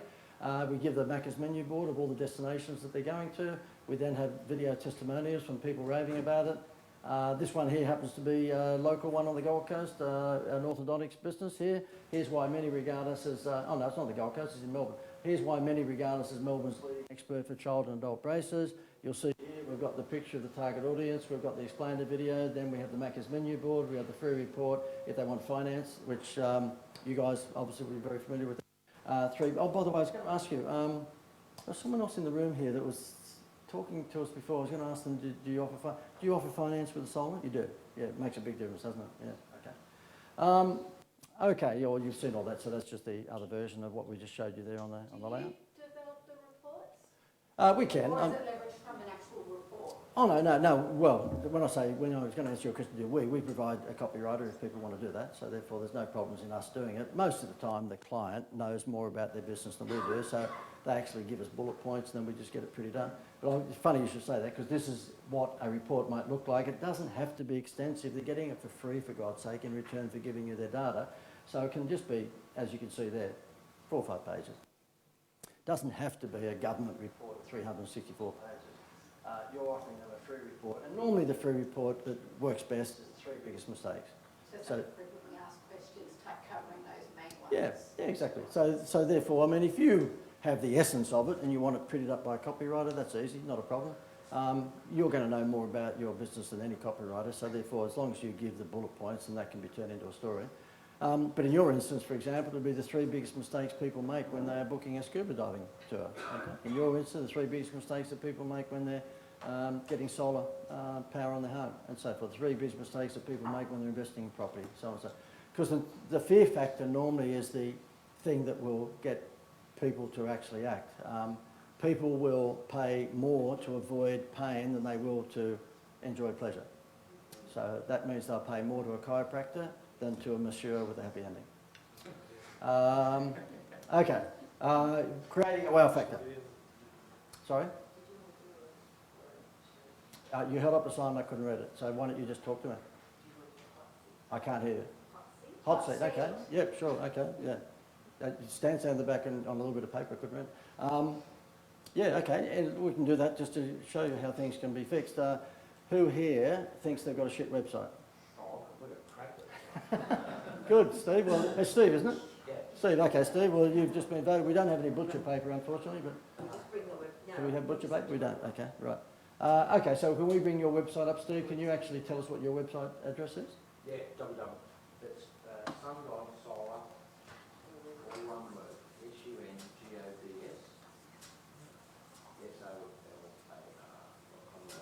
You did not pick the name. No, I didn't. Mm. I didn't design the website either. Mm-hmm. But that's okay, I'm not. Steve, just to check this before we do it, do you have any feelings? No. Good, okay, that's good. Okay. But Glenn does, who's my partner. Is he on Facebook? No, she left the feelings at home tonight. Okay, rightio. We're not connected to the internet. Okay.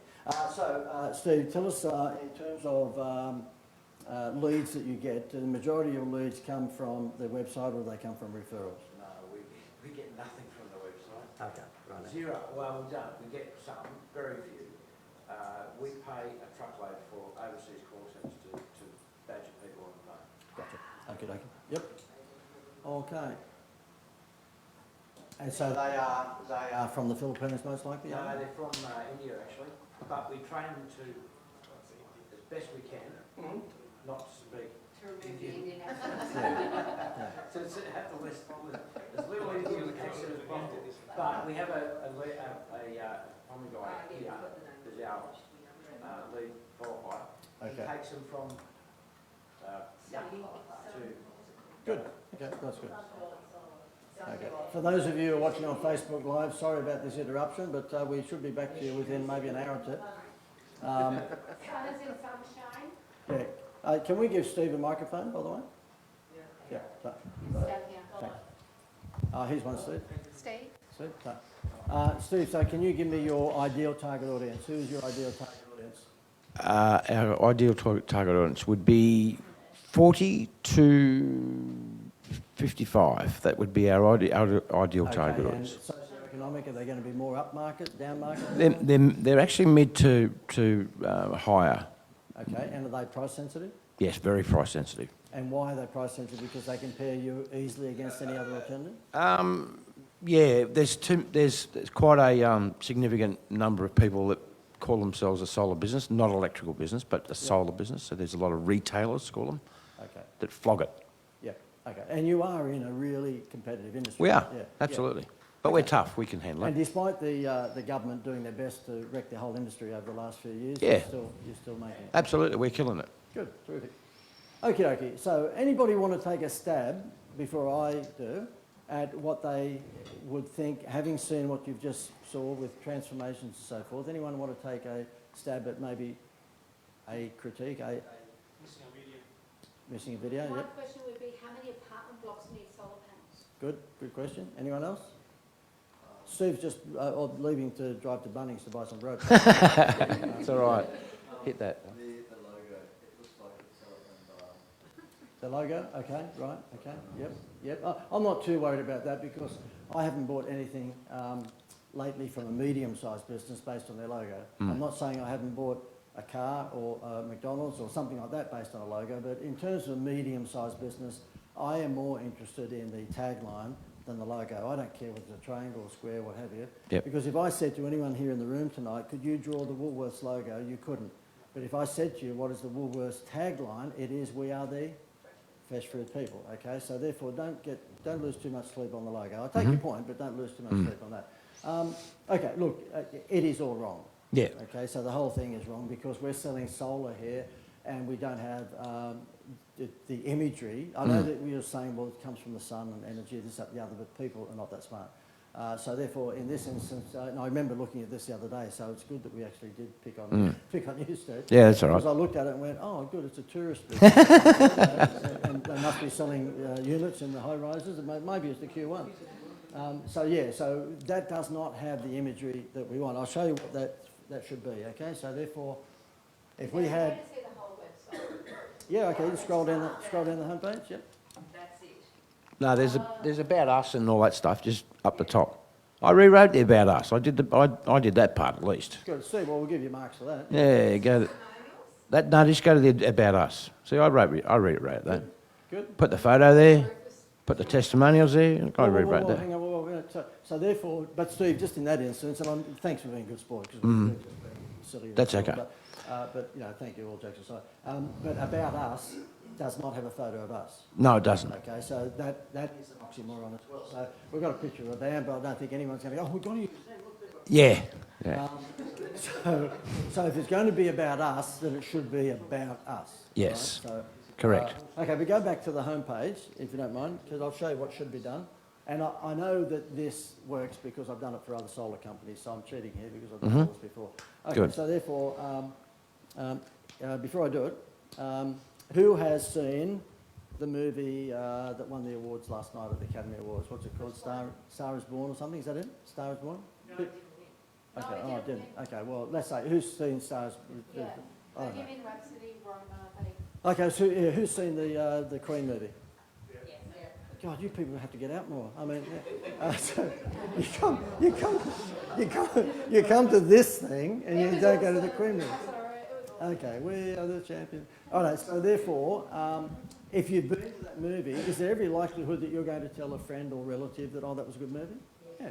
And so therefore, do you believe that we are all somewhat persuaded by and influenced by our friends or family saying, look, you ought to go and see this, or you ought to go to this restaurant, or what have you? So what do you think would be really, really powerful here if someone had just saved $3,000 in the first year on their solar power? Do you think it would be powerful if we had Esme here and she says, I can't believe Steve just saved me $3,400 in the first year. I've just won the lottery. You don't get solar because you care about the planet, you get solar because you want to save money. You got it. You got it. Okay. So therefore, we would have Esme, and Esme is here, and Esme is saying, so therefore, we, and your husband might be beside her, okay? We save X thousand dollars on power in the first 12 months, whatever it might be. Now you put that up there instead of a helicopter shot at beaches and shut the gate. I mean, you've already started with somebody going, wow, how good is that? And would you put your very best version up there who saved more than that? Of course you would. Absolutely. Yeah. And then what you would do is that you would have a welcome video, and that welcome video or explainer video, call it what you like, is going to back up what they've said. And it will say here, say watch this 2-minute video that'll demonstrate to you how you don't have to pay any electricity bills for the rest of your life. And bang, that comes on. And that video would be really, really punchy and powerful, Can I ask, is the reason why you put time is so that people know they don't have to commit a lot of time to watching a video? Absolutely, yep. So therefore, on most of ours, I must say that, you know, sometimes you become the plumber with the leaking pipes, even though you do all this sort of stuff, so I don't have it on everything, but we try and on most of it put how many minutes there are there. Or if we don't do that, we put the time bar on. So how a lot of people use Vimeo and they take the time bar off? No, don't do that, because the thing is that I'm not going to watch you if I don't know whether you're going to go for an hour. So leave the time bar on, even if it's just YouTube, just leave the time bar on so I can say, oh, it's only 4 minutes and 15 seconds, I'll watch this. So therefore, that there is happening. Then what you would do is that you'd have your Mac board, so you do air conditioning, electrical, so much more, so therefore you'd say that solar, air conditioning, blah, blah, blah, and you'd have your Macca's menu board. Can you scroll down, Gail, and just tell me what's underneath there? Not a lot. Steve, have Not a a lot. No, that's okay. Yeah. I love it because And I Steve- actually didn't create it, so I'm... And Steve, the point is, I know. I can see. It's okay. Okay, so therefore, can we come back up again a little bit? Just up a little bit? Okay. Okay, so therefore, this is what I call a motherhood statement. A motherhood statement is me saying to you, well, we haven't met for a long while, oh, we're going to do lunch. And we're going to do lunch. Not unless we say, look, do you want to meet for lunch on Friday at Sanctuary Cove Seafood Restaurant, whatever it might be. Then you'll do lunch. But so many times you bump into, oh, we have to get together, and that's not going to happen. So this is one of those motherhood statements: solar, air conditioning, electrical, and so much more. Well, what the is that? Yeah. So that's where you should be specific. This is what we do, and I'd get rid of the so much more. It just means stuff. Okay. You run out of things to say. Pretty much. You see all these headlines from time to time. Fun for the whole family. It might be a theme park. Like, fun for the whole family. We've got this roller coaster, and we've got this parade on at 12 noon, and so much more. Yeah. What's the more? If you've got so much more, you idiot, why don't you just tell us what the more is, Okay, with low overheads, Metro West, staff and your local area, more and more customers are figuring out why this is a better to choose Sun God's solar, your solar, blah, blah, blah, blah. What I'd probably do there, if there are a whole bunch of people very appreciative of you, you might even have testimony. You wouldn't call it testimonials because that's the trade name. What it would be is don't take our word for it. So you'd have a headline there, don't take our word for it, and you'd have people with just little comments underneath them, and these would look like your best customers. Yep. Okay, so preferably try to pick good-looking people. Okay, we don't want to look. Yeah, well, yeah, but the thing is, you only want to deal with good-looking people. That's why we vetted all you people here tonight, because you were good-looking. We wouldn't let you in if you were fugly. So therefore, and try not to look. There is a rule that we have in our club. If we're doing this coaching, number one, if you're a lady, we do not take any S-names, barrels, or daphnes, because they're just boring. You ever met an interesting barrel? S-name, and the other thing is we don't take any short people. And they just scare me because they're not carnies. So it was one of the functions I did this, and someone, oh, Maria, I didn't see you sitting there. No, literally, I didn't see you sitting. This guy comes up to me at the end of it and he said to me, oh mate, I'd like to join the coaching program, but I've got a problem. And he said, my wife's not here. And I said, what's that? He said, her name's Beryl. I went, oh, look, I'm sorry. We'll have to take that to a meeting, a committee meeting. And he said, no, it gets worse. I said, what's that? He said, she's 5'2". I said, oh, we have to have a big meeting about that one. Yeah. Okay, so therefore, that's the sort of stuff that you want. As far as the sub-pages are concerned, we won't go right through those because at the end of the day, your home page is the make or break. That's it. You lose them on the home. And I see that it may not be absolutely vital to you because you've got a telemarketing No, it strategy is which vital. working It is well. actually vital. That's why I'm here. That's what I'm doing. Okay. Changing the thing. Yeah. Tipping on its head. What I would do too, we've got a company that used our services. I wish I could bring the damn testimonial up because it would be me really showing off, but it's exactly your business. Is it on their website? No, it's not, unfortunately. It's Cosco in Adelaide, Kozco, and they have exactly your business. He came on board, Gail, about 2 years ago? And they left about 6 months ago. They stayed for about 18 months, and that generally happens. I mean, generally people come on for 12 months. We keep about, I don't know, maybe 30, 40% of them stay for the next 12 months. He stayed for 18 months. And he sent a lovely letter, and he just said to us, listen, he reckoned that because of what we did for him, because he went down the commercial path, which is where the big money is, and we showed him ways to do that, he reckons that he went from 3.5 up to just over 6 mil, and he reckons he'll do 10 mil this year. Now, I can't tell you whether he's doing it because he's not a member of our program anymore. But we did exactly this for him. He was making much the same sort of mistakes. Everything was motherhood statements, and it was... and what we did for him is most of the B2C, which obviously... Well, your turnover at the moment would be how much percentage B2C versus B2B? 80%. 80% with consumers? Yeah. 20% commercial? Yeah. And you want to, not flip it, but you want to get the commercial up more? Because, Yeah, it's got to go 50-50 at Okay, least. Yeah. So commercial, the reason that Steve would probably be more interested in commercial is because it's bigger ticket. So, you know, mum and dads are complaining about, oh, I can get it for, you know, $100 cheaper. Whereas in the commercial sector, I'm not saying they're not price sensitive, but it's a much bigger ticket. And so therefore, what we did is we helped flip the focus across to the B2B. And what we did is that we did a lot of social media advertising. It's unfortunate he left just when we were starting to really score some big runs in the Facebook sector. But what we did is we drove traffic to specific pages, because when you're doing solar, air conditioning, electrical, to lump all that together is not really peaches and cream. It's not really, I mean, you might argue, oh, yes, No, it is, Jody. not. But so what we did is we actually drove traffic to the air conditioning part Yeah, of it, that's to right. the solar part of it, and so forth. So you had a link on Facebook specific to the area you wanted to. Exactly. Did you use video cards for that for corporate? No, we didn't. No, we didn't. I'm not saying that we didn't for any reason. We just never did that. No. Yeah. Thanks. Thanks. Thanks, mate. So, yeah. What we'll do then, we'll just duck back to. Well, I'll tell you what we'll do. Maria, we'll do your dive business. If we can bring that up. Can you tell Gail what your URL is? Yep.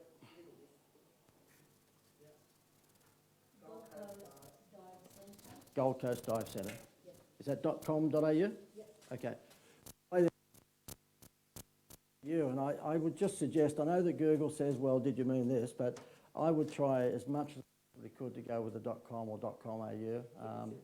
Yeah, it was just that that's the language we use, you know. And, you know, I was one of these dentists today with a .net.au, and I just, you know, mistakenly put .au, and it never came up. Google didn't say, oh, did you mean this? It's just, it never went there. Okay. Daily trips, talking with students, rec driver course. Okay, so therefore, if I could, and I don't know, Maria, best to ask you, is there someone else in the business? Good, good. Okay, so therefore, what is the major reason that people use your dive centre, in your opinion? Why do they come to you and not somewhere else? Okay, well, for different reasons. Service, but have a good time. Okay. Try something new. Is experience really, really important in their decision making? Because they go underwater where they could drown. I mean, is experience something that they really want to? Not just for the experience of being under the water for the first time, for example. So, but experience is not a major thing. Oh, I'm sorry. So I was misunderstanding that. I was thinking you meant that because they come to you because of your experience. Can we get a microphone? Yeah, thanks, Jonathan. So therefore, okay, so they just want the experience. That's fine, but why do they come to you versus going somewhere else? What do you offer that no one else offers? Well, more locations, more expertise. Okay, first of all, more locations. I'm not into scuba diving, but anyone here into that, by the way? Okay, but let's just say... You should change that right now. But let's just say we were. If you were going to use a company to take you diving, would more locations be a pretty good thing? I reckon it would be. Yeah. Definitely, yeah. It is. Yeah. Okay. Yep. And what percentage of your business is experienced divers versus just people doing it for the first time? I would say experienced divers will be about 30%, And people doing it for the first time? about 70%. Oh, okay, so there's no other, I thought maybe there'd be another equation. Okay, so 70% of your audience are doing it for the very first time. Yes. And who do you make more money out of? Oof, a good question. Possibly the I'd say experience, because experienced they're coming divers, back all the time. and it requires less logistics. Yeah, so if I said to you what was the lifetime value, or let's say annual value, of an experienced person versus a once who's here on holidays, the experienced person would be worth a lot more to you over the year, wouldn't they? It would be about $8,000 to $10,000 a year. Okay. Whereas someone doing it just once? Nothing, next to nothing. Yeah, I mean, and do they... And So so, they freak out. yeah, well, And they freak out. Yeah, exactly, yeah. You know what you do with those people that freak out? I just pull the tube out. That's what I do. It's very rare they do that. And just wrap house bricks and stuff around them, yeah. So therefore, if we zero in to the most profitable customer, he or she is worth 30% of your business, you want to find more of them, don't you? Absolutely. Yeah, and at the moment, how are you finding more of those experiences? Is there a club? Actually, we're working on it, so we got new vessels and new locations, and that will attract more people. Yep, but how do So- you market that? Well, through Facebook website, we got a new website coming up soon. This is the old one, and then more.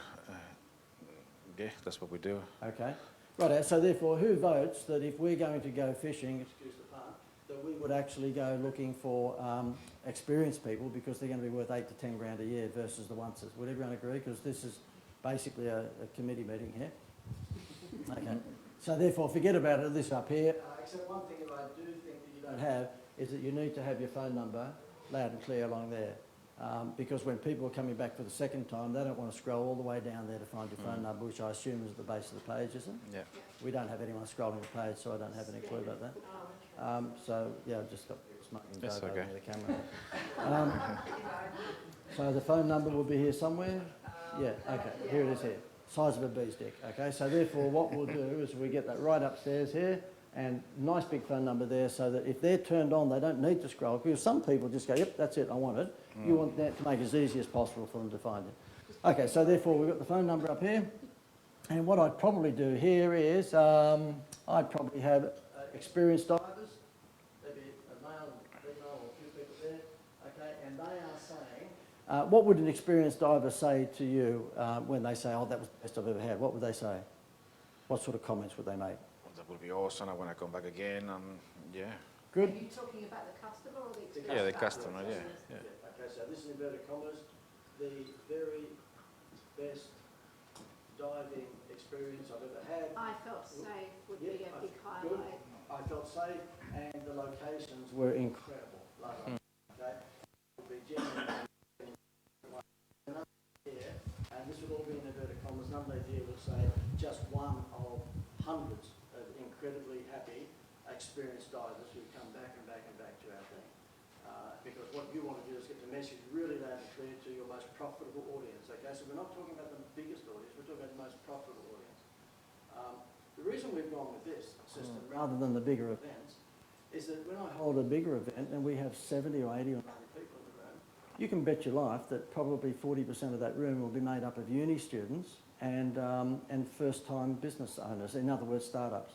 I'm never going to make any money out of that. They're never going to join it. They just take up a seat in oxygen. I want to... They haven't been kicked in the guts yet. So Well, that's right, but I physically, now what we do is I get a screwdriver and just stab them through the eye, you know, because they're not the sort of person I want in the damn room, okay? Is it worse you would stay away, like you wouldn't use the traditional satisfied customers because it's been used with diamond dust and that type of thing? Well, in my instance, I'm after proper businesses who have made mistakes with advertising, okay? Because they're not going to be more valued. It's easier to sell drugs to a drug addict than it is to sell drugs to someone who's never had drugs. And so my view is that if I've got startups in the room who have never wasted any money on Facebook, never wasted any money on a shit website, then it's pretty hard to tell them that I'm the ants pants because they go, well, I don't know, we've never spent any money on websites, you know. So I want people who've gone through pain so that we can take them through pleasure. And so in any advisory business, and I'm sure the business coaching game, you're exactly the same. Easier for you to get someone on board for you to coach them in business who've made all the mistakes and lost money. You'd be the same. That lady who you spoke about today, who you said I wasn't allowed to mention her name, Christine. Okay, so therefore, this will be the top panel, and then your next order, oh, by the way, what do you think's missing from here that's absolutely vital for this sort of business? Video. Video, yeah, video. Flash video. is not as popular as it used to be. So what's not as popular? Flash, Oh, okay, right. pretty images. Yeah, no, look, video, more video. So therefore it would be the most stunning dives that you've ever seen anywhere in the world, blah, blah, blah, blah. Your locations. Yep, and what we'd have is probably a couple of people again with some comments just underneath them, and there'd be a little caption here saying this is worth the 4.5 minutes of watching this video. Because your audience, particularly these ones up here who are qualified because they are divers, that could be a 10-minute video. They'll still watch the video. Okay. And then you would say, again, not discounting the fact that you've got other people who are just first timers, you would probably put there, first timers also find this a spectacular experience, and you'd have pictures of first timers there. Again, preferably good looking people, try not to put ugly people on the website. And so therefore, you would then tell them what's happening, and then you'd have your Macca's menu board. And your Macca's menu board, if we can just duck down here, we've got daily trips, we've got snorkeling with the fish, we've got students. I know that's a big part, isn't it, Maria, the student thing? Yeah. Master courses, that's fine. These are all good. There's nothing wrong with any of that. What I would suggest you might like to do is in some of these, you might want to have just another paragraph or two just to tease them, because some of this is not a big enough tease. This will do the trick for you. Once you get a video here, that will do the trick for you big time. Okay, and can I just keep going down? Is that it? Is that the bottom? Has Gail had a stroke? I don't know. What? Okay. Okay. It's not what you said last night, but anyway. So you and that other girl. Okay, right out. The thing that's probably missing here is a strong call to action. And you might argue, oh, we'll read more. No, that's not a call to action. You want to have an offer, and I haven't got the written on here now, but some sort of offer that's going to be quite spectacular. So if we scroll back here again, if we can. Is that where you're going into the incentives, or you're going up or down? Just anywhere again. She won't forget. Down. Okay, right. No, just show the middle of the page again. Show the middle of the page. Okay, yeah, stop there.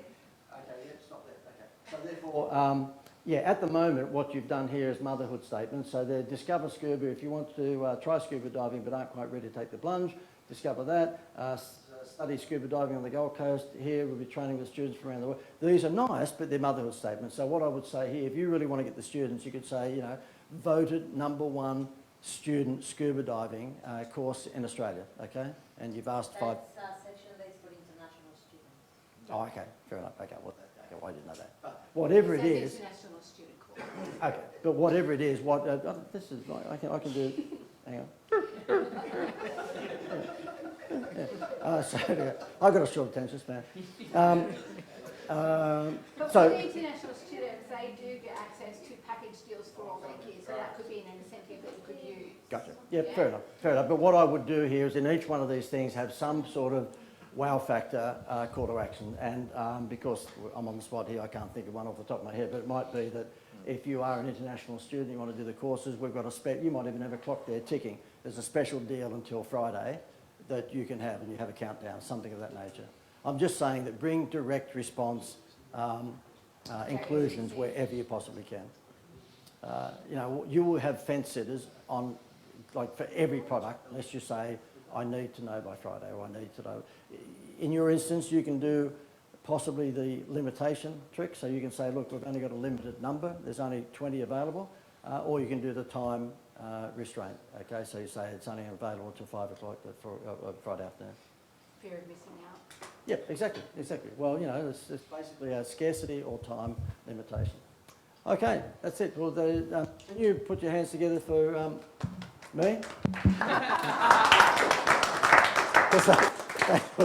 I thought they were going to put it together for Maria then. I thought I'll jump in. Yeah.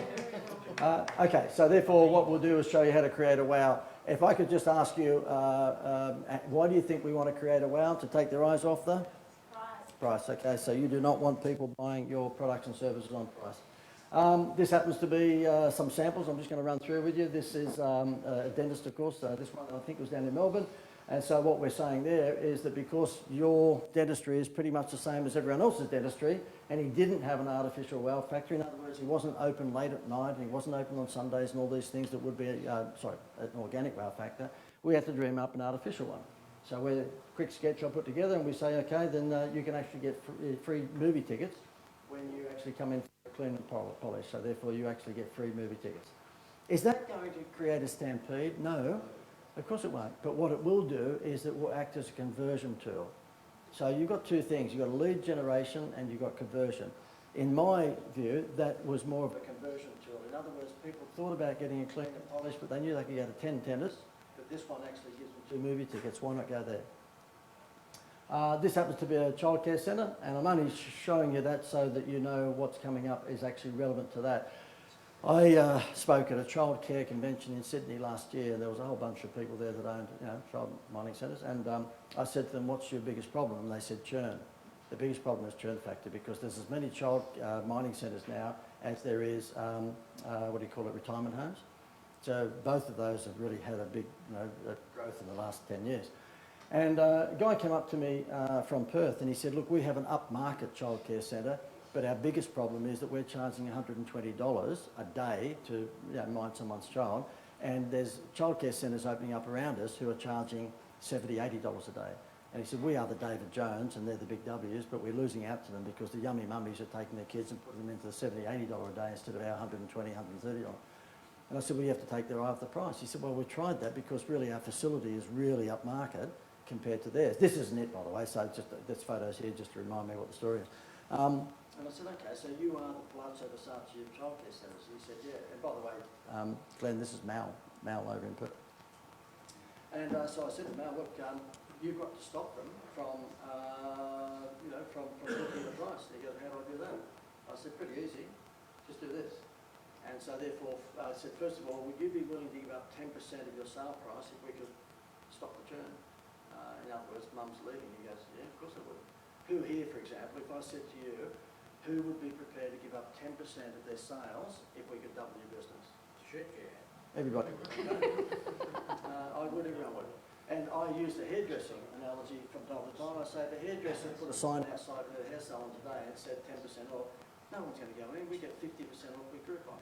No one's going to go in for 10%. But if we said that for every $50 you spend with the hair salon, and ladies when they go in spend $100, $150 or more, for every $50 we'll give you a movie point. And when you save 10 movie points, you've got 2 tickets to the movie.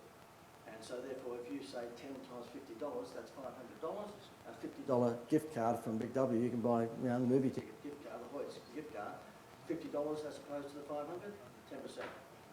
And if Mrs. Smith has got 6 points, there's no way in the world that she's going to leave that hairdressing salon and go and get her hair done elsewhere, because she's only got 4 more points and she gets the movie ticket. So that's what we're talking about in terms of wow factors and loyalty scams. So I said to him, just do the same thing.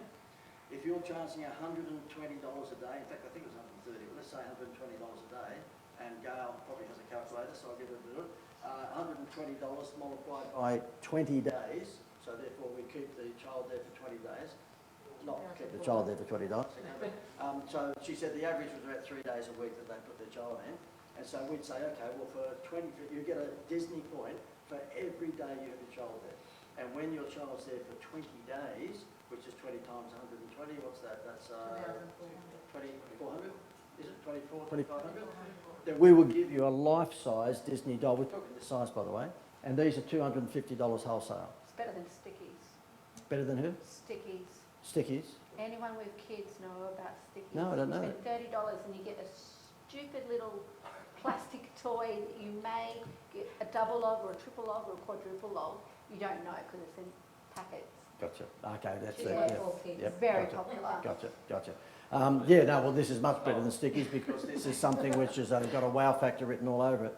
He did it and arrested the churn straight away, okay? Because if you're a mum and you've got a child at that centre and you know you're going to get a Disney point every time your child stays there, once you get up to 10 or 11 Disney points, you've only got to get 20. You're not going to take your child out and put the child... the child will go nuts for a start. So all of these are around the reception area, so every child that comes in goes, "Mummy, I want Winnie the Pooh, I want Donald Duck." And by the way, once they get the first one, then they can collect all the others in the series. So it's like the McDonald's, Happy Meal toy thing. And it's so simple if you think this wow factor thing through. Let me show you this one. In Brisbane, we have a client who's about to launch this, and I think it's going to go nuts. I think it'll make them a fortune, and I hope it does. They have 2 restaurants, and they're called the Boroughs of New York restaurants, and they're lovely pizza restaurants. They're Woodfire, and they want to really get serious into home delivery pizzas because that's really where the money is, okay? But what they want to do is have it, upmarket home delivery service. And I said to them, well, okay, yeah, that's fine. Well, in that case, you're going to have to change the look and feel of your boxes. And you're going to have to change the look and feel of how you do the home delivery, because most home delivery, as you know, is a guy with smoking a cigarette. He's got the cap turned backwards and he's got dirty jeans on, and he gets out of that little broken down, 1964, Datsun 180B or whatever it is, and he comes up and rings the doorbell, and you go, "Oh, thank you." This- Give us now. This is how it's going to happen. It's going to be called the only white glove pizza delivery service in the world. And when you ring up, you ain't even going to look at the price. You will have to take selfies when they ring the doorbell because no one's going to deliver food like this. This guy's going to be dressed in that and he's going to look like that and he'll have a silver tray with a box that looks like it's been designed by the Palazzo Versace. Who thinks this will go nuts? It'll go crazy. It'll go crazy. Just for the novelty factor, it'll be popular. Yep, and the wife, they're a Sri Lankan couple, and the wife came to one of these, but you know, a bigger one, up in Brisbane back in November, I think it was, and she runs up and signs up for the coaching program, and she said, I've got to go and tell my husband I signed up for this, right? Okay, right.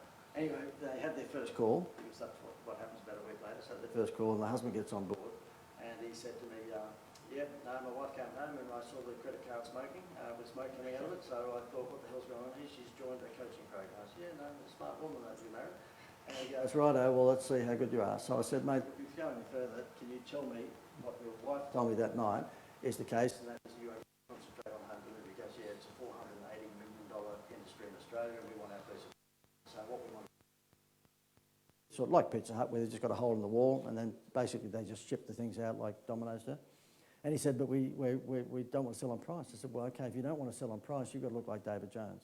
Anyway, I had not even done the artwork at this stage. I just told him that it would be white gloved, black suit, you know, the tie, the whole thing. And we were on a FaceTime call, and you could see his jaw hit the ground. He went, oh my God, that's worth every cent of the investment just to, like, for that. I said, yeah. I said, that's what happens. You need a big wow factor idea. We had a cruise company in Sydney, and it was just two old Captain Cook boats, and they took, a bit like the Opal mine, they took seniors out on the harbour and they gave them a cup of tea and a little morning tea and maybe a champagne, and what they did is they stopped off at Goat Island in the middle of Sydney Harbour and just looked at the convict jail and got back on again and came back to the rocks. And he came to one of these things and he said to me, he signed up to the program. And the first meeting I had with him was the next day because I was in Sydney the next day. He said, look, my office is at the Rocks. Could you just come and talk to my team? So I sat down with his team, which is about half, this number. And you could see that they're thinking, oh, this advertising, wanker, what's he going to teach us? And I said to the team, can you tell me what's unique about your Captain Cook boats, other than you taking old people out and boring them shitless around Sydney Harbour? And they said, well, that's about it. And I said, what's your occupancy rate? He said, 52%. So 48% of the boat was empty every time they went out. I said, no wonder. You give them a little glass of champagne and a cup of tea and they stop off at some shit island and go and have a look at a convict jail and they get back on again. Just like the Opal mine, I said, do any of these old people come back alive? And they did say, like the Opal mine guy, they've lost a few. And I said, well, how about we widen the funnel? And he said, what do you mean? I said, well, what we'll do is that we'll turn the tall ships cruise, it was called, into Pirates of the Caribbean. I said, have you seen the movie? And yeah. I said, Johnny Depp? Yeah, good, okay. Well, this will be Attack of the Pirates on Sydney Harbour. And they said, wow, that'll be good. I said, when they call off at Goat Island, it won't be Goat Island, it'll be Skull Island.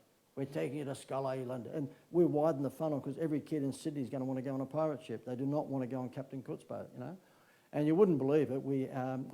They said to me at this meeting, like he just jumped up and down and said, well, I've got my money's worth already, like the pizza guy.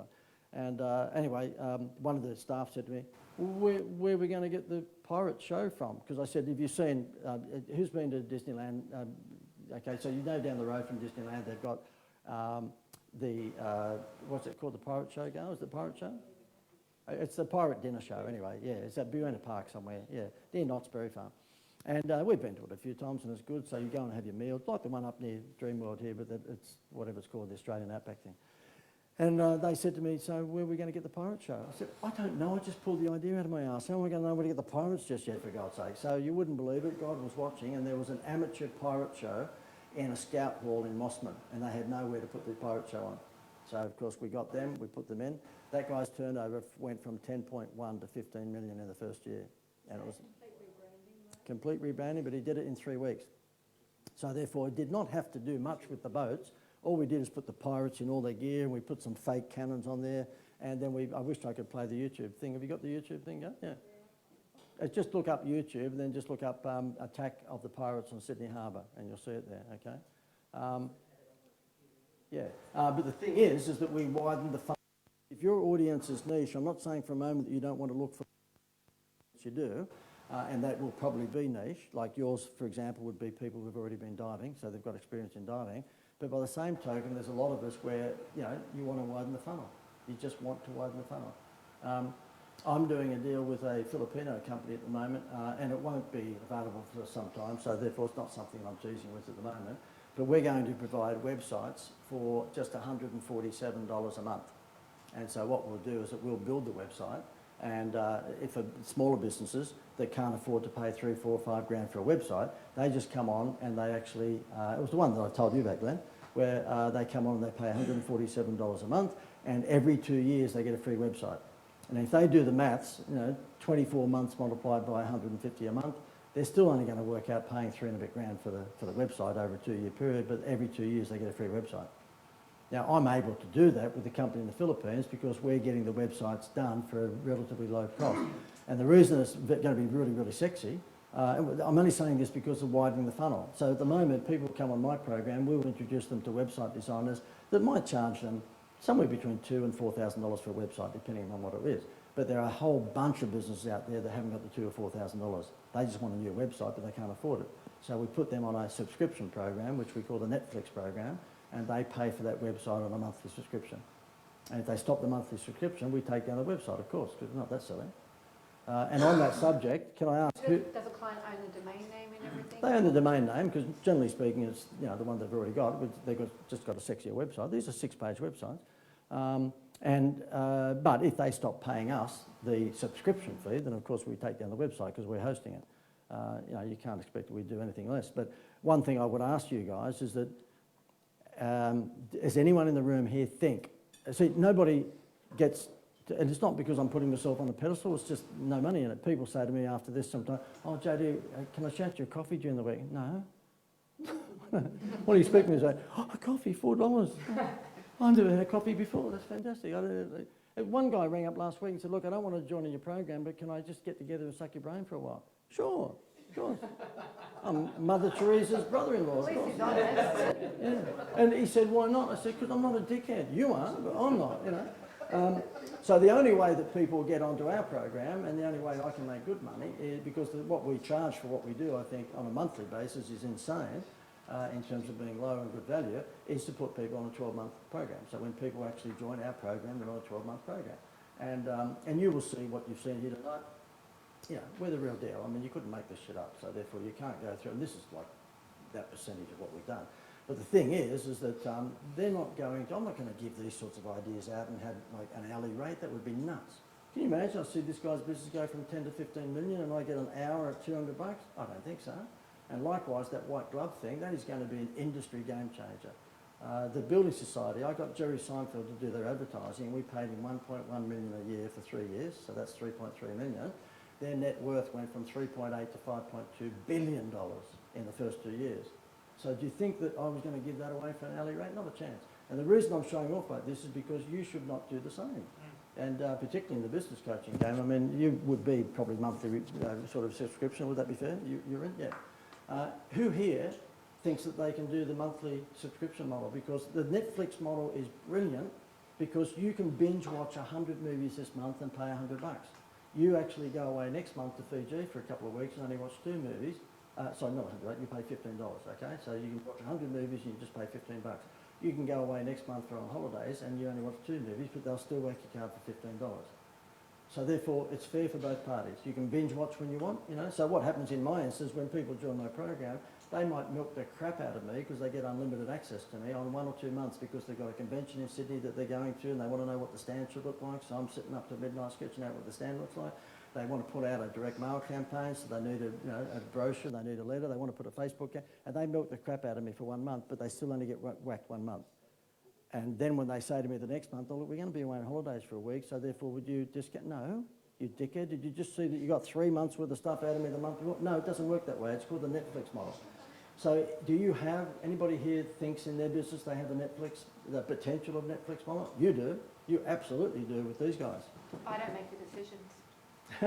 But you know that you've got a Netflix model, and that is that instead of the cleaner coming once every 2 or 3 weeks to your house and doing the thing, we had one at our place where the lady said to us, oh, I've heard you rant and rave about this Netflix model because she was watching my Facebook Lives or something. I said, yeah, you should have one. because you're an idiot. If we go away for a month, then you don't get caught. What you should do is say to us, listen, why don't you buy 26 vouchers for 6 months where I come every week, and instead of charging you $300 a week, you only get charged $200 a week, but you get that good price because you're going to get 26 of these vouchers. And the light came on. It was a Netflix model. It's a subscription program. And just about every business we've come across can do it. Not every business, but just about every business. And I would say to you that if you're not doing it, you ought to think about it. And for you guys, this here, the guys that are actually professional divers, you should be putting them onto a club subscription program. Okay, so this is it. Is this it? I don't know. You tell me. That's what Google says. This doesn't look like it. There's no pirates on this one. So It says pirates. no, this is not it. Oh, it is it. Sorry.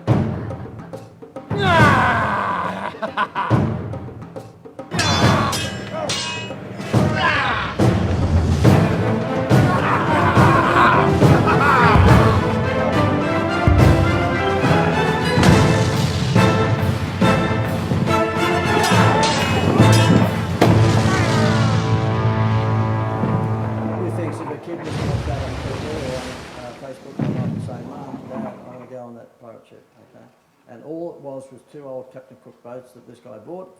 He had renovated them, and they were taking seniors out to probably the most boring cruise that they'd ever been on. Is there anything on Goat Island? No, with the Goat Island became Skull Island. I think we just put a couple of like pirate signs up without permission. Because I think it's a government property, but yeah, there was nothing. Well, what's on there is just the convict jail. It's the convict jail, so it actually suited this sort of theme more than it did when it was just Goat Island. But what we did is that we actually got the radio stations in Sydney, 2Day FM, to do their broadcast live from the boat, and you can imagine the impact that that had. And we also went into the Sunday newspaper and said to the Sunday Telegraph, would you like $38 million worth of giveaways for next Sunday's paper? And they went, huh? And we said, because we want to give you 2 child tickets. Now, the owners of this business said, but child tickets are $20, you know, that's $20 multiplied by 2, that's $40 we'll be giving away. Yes, have you looked at your rules? A kid cannot get on that boat without adults. So, of course, you want to give away child tickets because you're going to sell 2 $45 tickets to adults. Ah, gotcha. Yeah, please, can you spell IKEA? So, so that's what we did. We went into the newspaper and we said, would you like $38 million worth of giveaways? And then if the young promotions girl was thinking about it, I go, well, that's all right, I'll just move here, I'm going towards the door. Sun Herald, are they just down the road or are they maybe next door? Oh, we'll take it. Good, I thought you would. And so therefore on the front page of the newspaper, if they don't find Elvis, it's get your free pirate ship tickets. Where did you get the number from? What 38 million. Oh, because it's 550,000 newspapers multiplied by $40 or whatever it was. Okay, but So they had to buy the paper to be able to enter. they had to buy the paper to clip the coupon, and when they clipped the coupon, they actually got their free tickets when they got on the boat. Situation. Yeah, exactly. So they just clipped the coupons and they took it in. This happens to be a real estate. This would be interesting for you guys perhaps, because the thing is that when I speak at real estate conventions, what happens is that I ask the real estate agents, what do they do for a living? And most of them say, we sell homes. I say, okay, well, good. In that case, then that you would obviously, we market homes. And I say, okay, well, in that case, you'd have a marketing degree, because if you market homes, then of course, you know, it stands to reason that you would have a marketing degree. And you can hear crickets in the background. There's no marketing degree whatsoever. And I said, that's because you drove a bus last week. And so therefore I said, well, do you realise that this industry is run by imposters? Because if I go to a doctor, then there's a good chance he's got a doctor's certificate. If I go to a car mechanic, he's got a car mechanic certificate. And if I'm going to get you to sell your house, then I would have thought you'd have some sort of marketing degree. And they never do. And so therefore, we've got quite a few real estate agents come on board, and I say to them, when you pull up for a listing, or to try and pitch for a listing, because they can't sell anything unless they actually get a listing, what do you do to tell people that they should buy into, you know, getting you to sell their home? He said, oh, the experience and, you know, the record that we have. Okay. Can I ask you, if you were going to sell your home, assuming you want the right price for it, we understand that, but you normally want to sell it when it starts with F. You want to sell it? Fast. You want to sell fast. So I said to this guy, well, why don't you actually, have you ever sold a home within 30 days? He goes, yeah. Not every time, but you know, our average is 90 days, but we've sold one within 17 days. I said, good. Well, plaster that across all of your advertising. Because guess what? I haven't taken pirate ships from $10 to $15 million every day of the week, but I'm showing off about it here. So if you've sold homes within 30 days, then show off about it. So that's what we did. On everything that he did, we basically said, do you want to sell your home within 30 days? and his listings went through the roof because he found that even by parking his car outside his real estate agent in South Australia, he said one guy came in and said to the receptionist, look, can I talk to the guy who sells cars in 30 days? And they brought him up, his name's Mark, and he was frank. He said, listen, the point is that I do sell homes within 30 days, but not every time. We don't care. If you market yourself like that, then I want you to market my home. And this is what, I thought we had a video interview with him, but that's missing. This here, and we're just about to wrap up, but this here is a game changer for any real estate agent. And do you think I can convince a few of them to do it? If your home in your mind was worth $1 million, but someone put this in your letterbox or put a hole through it and put it on the door hanger of your door and wrote on here 1.4 million, I think you would probably go from not even thinking about selling your house to maybe thinking about selling your house, because all of a sudden you think, wow, it's worth 1.4 million. I only thought we were sitting on 900 grand. And that can easily be done, because when I say to real estate agents, what do? They say, oh, what we do is just put out leaflets in letterboxes, and we've all had them. They're normally one-sided, which means they've wasted the other side of the leaflet because they're just silly. And it will say, we have buyers in your area. Would you be interested in listing a home? Something really, creative like that. Can you imagine? We sold the house around the corner from all that, yep. Can you imagine if they had uni students or Airtasker come in and they paid them a few dollars and they went through a thing called RP Data, which is a software program that gives you the approximate estimates of the values of homes in whatever area you want to do. And they got those kids, the uni kids, to actually write down all the addresses in the suburbs that you were hitting and just looked up the value of 24 Smith Street. And then they wrote down 1.8 million, some of 1.8 million, and this here says the dollar figure on the other side is a genuine estimate of the value of your home. If this appraisal figure is a nice surprise, you might like to take advantage of the current price boom, blah, blah, blah, blah, blah. Let us come in and do a proper appraisal. Their phones would ring off the hook. And I've only had one agent in Perth do it, and he was overwhelmed with it. He said, that thing is like rocket fuel. I said, of course it is. Because I was saying to agents, okay, when you put out the leaflet in the letterbox that says, look, we're looking for listings and would you be interested in getting a free valuation, how many do you get? They said, oh, we might put out, I don't know, 5,000, and we might get maybe 20 people that'll put their hand up and say, look, we might be interested in getting a free, valuation of the home. I said, good. Imagine if you put out 100,000. And they go, well, what do you mean? I said, imagine if you put out, but instead of getting them a free appraisal, just give them the free appraisal. Why ask them, would you like a free appraisal? Give them the damn free appraisal. It cuts out the one step of it. And the guy in Perth took me up on it, but the trouble is he only put out 1,000 of them. He put out 1,000 of them and got kids to write in 1,000 checks, and we put a hole there and put him on the door hanger. And he just, I said to him, how'd it go? He said, oh, it was unbelievable. And I said, we're going to do it again. He goes, oh, I don't know, I'm exhausted. So anyway. On the door, not in the letterbox? Well, yeah, I very rarely get to read anything in my letterbox that gets wet or... Yep, look, I hear that all the time, but Big W still spent $38 million on letterbox brochures. So the thing is that there will be a whole bunch of letterbox brochures in with yours, and that's why you might want to do a door hanger. I'm a fan of the door hanger because that's not going to get missed when people go to the front door. But generally speaking, you pay a little bit more for that. And the letterbox companies won't do that. They'll only do the letterboxes, but you can get Airtasker to do that. Last but not least, this guy I did a campaign with some time ago, and you know that when I held the big book up and I said I'd like to give this to you for free, he decided to play the trick back on me. Well, before we go, you may not have seen this ad, but these are the ads I did for the bank. I'd like to talk to you about a home loan. Not for me, for you. I have a home. Get a Getaways home loan from the Greater. It could be the most fun financial decision you'll ever make. Just ask a Greater customer. When we shopped around for a home loan, we found the Greater had one of the lowest interest rates. And a free holiday with over 200 choices, and there were no catches. Get a Getaways home loan and go on a free holiday. Or loan us some money and we'll go on a holiday. Either way, someone's getting out of here. The reason I wanted to point that out to you, did you notice there was a price in there? No. And you notice that what we did in there is take their eyes off the price with a free holiday, and we took their eyes off the price with a guy called Seinfeld. That thing went nuts. We had, the results were that they tripled their home loan market share in the first 24 months. And are you going to get Jerry Seinfeld? Of course you're not, okay? But what I want to encourage you at the end of this, because we're finished now, is just think outside that box and make sure that what you do is the arm of your industry. Because the thing is that so many people are in an industry where it's a sea of sameness. If one of those real estate agents actually did the door hanger thing, then they would stand out. They would absolutely stand out. And if you think about your industry and you're doing much the same as everyone else in it, then you've got to create a wow factor to stand out. Last but not least, this is the camera crew got me back when I was doing this because they decided that I was too cheeky. JD, I just want to say that, you are the most professional, most competent, just best to work with marketing person I've ever worked with. Thank you, Joe. Thank you. I'd like to say that. Okay. 60 seconds more before we leave. If anyone's interested in staying back with us and having a chat, the Masterclass program is our private coaching program. We normally cap the program to about 40-ish members, and the reason I do that is because I want to stay alive.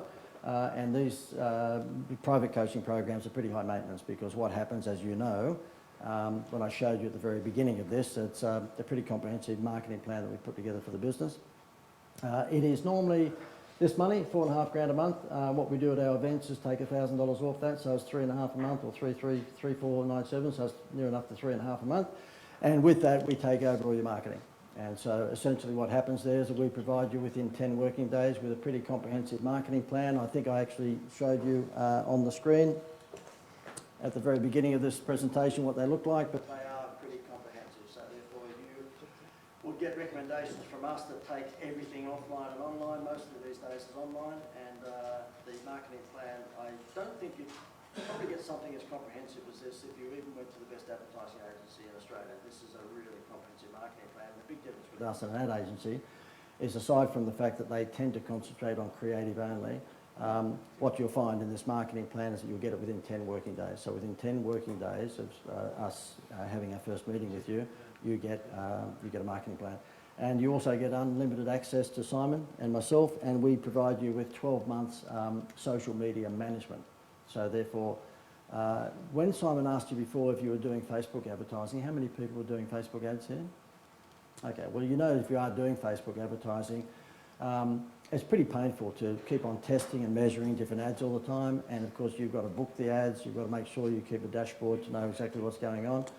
Simon, who you heard talk a little while ago, manages that section of the business for me, whereby he and his team look after managing your Facebook ads. And so therefore what you do is you have to pay Facebook, of course, if you decide to spend $50 or $100 a day, whatever it might be, but everything's managed and we actually go through testing a whole bunch of ad sets. Simon, can you just tell us before we go the real estate company that you were looking after in terms of taking their cost per lead? This was... Yeah, sure. Yeah, it was more of a investment property client, and so they, the average cost per lead that they were experiencing. Can you swing the camera around so people can see it? Oh yeah, I can come up there if you like, but yeah, whatever. We took on the clients, and the average cost per lead was about $200 per lead. Again, pretty expensive, and they were a pretty sophisticated client. They wanted to do the right thing, so they were looking at an ad spend of $300 or $400 a day, which is a pretty serious commitment. So we actually treat their money as though it was our own.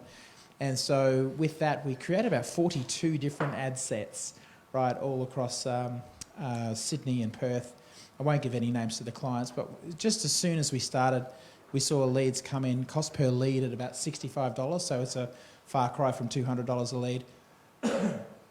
And then as we talked about how I optimised the ads for the orthodontist, we did the same thing for these property investment clients as well. So over the months, we started to optimise that with not only the copywriting, so we split test the headlines, split test still image versus video, and still image and split test the body copy on this formula that we call rapid fire split testing.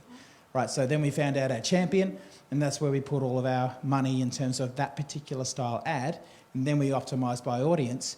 And so over just a few months, we saw ads go down from $65 to $40 to $20 to $15 to $10. Now their last report was $6.30. So yeah, beat ourselves by a factor of 10 times. Yeah, so it's pretty cool. And as you said, with regards to the one that we showed before with the dentist, it means that you're able to get 10 times the value out of your money compared to what you're spending before. Absolutely, yeah. Yeah, it's good stuff. Thanks. Good, thank you very much. What comes with this program is a whole bunch of stuff. I'm not going to go through it with you now, but basically if you're interested, you can have a chat to us after. This comes with it, that Wow Central, the library of all the good ideas that have been proven to work, that comes with it as well. We have a fortnightly webinar. We have 3 big events here on the Gold Coast that we hold at the Watermark Hotel, and they are in May and in August and in November, and they're 2-day events. And what we do there is we bring in experts from our supplier list. So we have a Rolodex list that pretty much caters for anything that you might need. Copywriters, website designers, we're talking about graphic art studios, letterbox companies, list brokers, anything you can think of that you might need in a marketing sense, we've got under the one roof with our supplier list. And what I do at these 2-day events in May and August and November, we bring those people in and they join me to make sure that the weekend is content rich. So for example, one guy that comes in regularly is the guy that used to run the Disney resorts in Florida for about 10 years. His name is John Formica, and he shows you how to run your business like Disney. But then we'll get website designers come in. I mean, most of the weekend is me because that's what you're paying for. But we have a lot of our suppliers come in and do the same thing. So look, if you... oh, by the way, and this here, I think is the big one. You get a marketing plan. By the sounds of it, when I'm asking you guys, I think Steve, who's left, was the only one who actually had a marketing plan. So for the first time, perhaps in your career, you end up with a pretty comprehensive 20, 30, 40-page marketing plan within the first 10 days of coming on board. So guys, thank you very much. And for those who are watching this on Facebook, if any of our coaching is of interest to you, then just simply type in the comment box that you're interested in private coaching and we'll get back to you. Or indeed, if you want to just email us at info@theinstituteofwow.com, okay? info@theinstituteofwow.com, and we can get back to you tomorrow. And before we go, guys, any questions? If you have got questions with regards to the coaching, then leave that until we're finished because we'll let everyone else go home and have a cup of coffee. But any questions with regards to any of the content, I'll just wait for the microphone to come up. I probably don't need one. You probably don't? Yeah, okay. Okay, so my question is with regards to outsourcing and your partners in whatever area that they're working in, is that included in that monthly subscription, or is there going to be additional fees for website design, for example? Oh, yeah, content, yeah. copyright? Yeah, no. If you want copywriting, you want to spend money on TV production, or you want to spend money on printing brochures, yeah, that's up to you. We can't include that because we don't know what you're going to do. So there's no Yeah. minimum? No, there's not, no, because the thing is that, we have some clients who are spending $10,000 a month on Facebook and they pay Facebook $10,000 a month, others that are spending, as you are, $1,000 a month, so how long is a piece of string? And, the thing is that there's no way we could possibly include any of the physical artwork because you might do something like this and the artwork bill for something like that's going to be very, very different from the artwork bill for someone who's just going to do a leaflet. So what we do is that we provide the Rolodex list for you. I mean, in terms of what Simon was talking about then, that's all included. So therefore, what's included is that we actually provide to you 12 months worth of management on social media advertising. And to be honest with you, most of the people here, most of the people watching on Facebook Live, I would suggest that in this day and age that around about 50 to 70% of your advertising budget should be on social media. So that's Facebook, that's Instagram, that's YouTube, that's LinkedIn.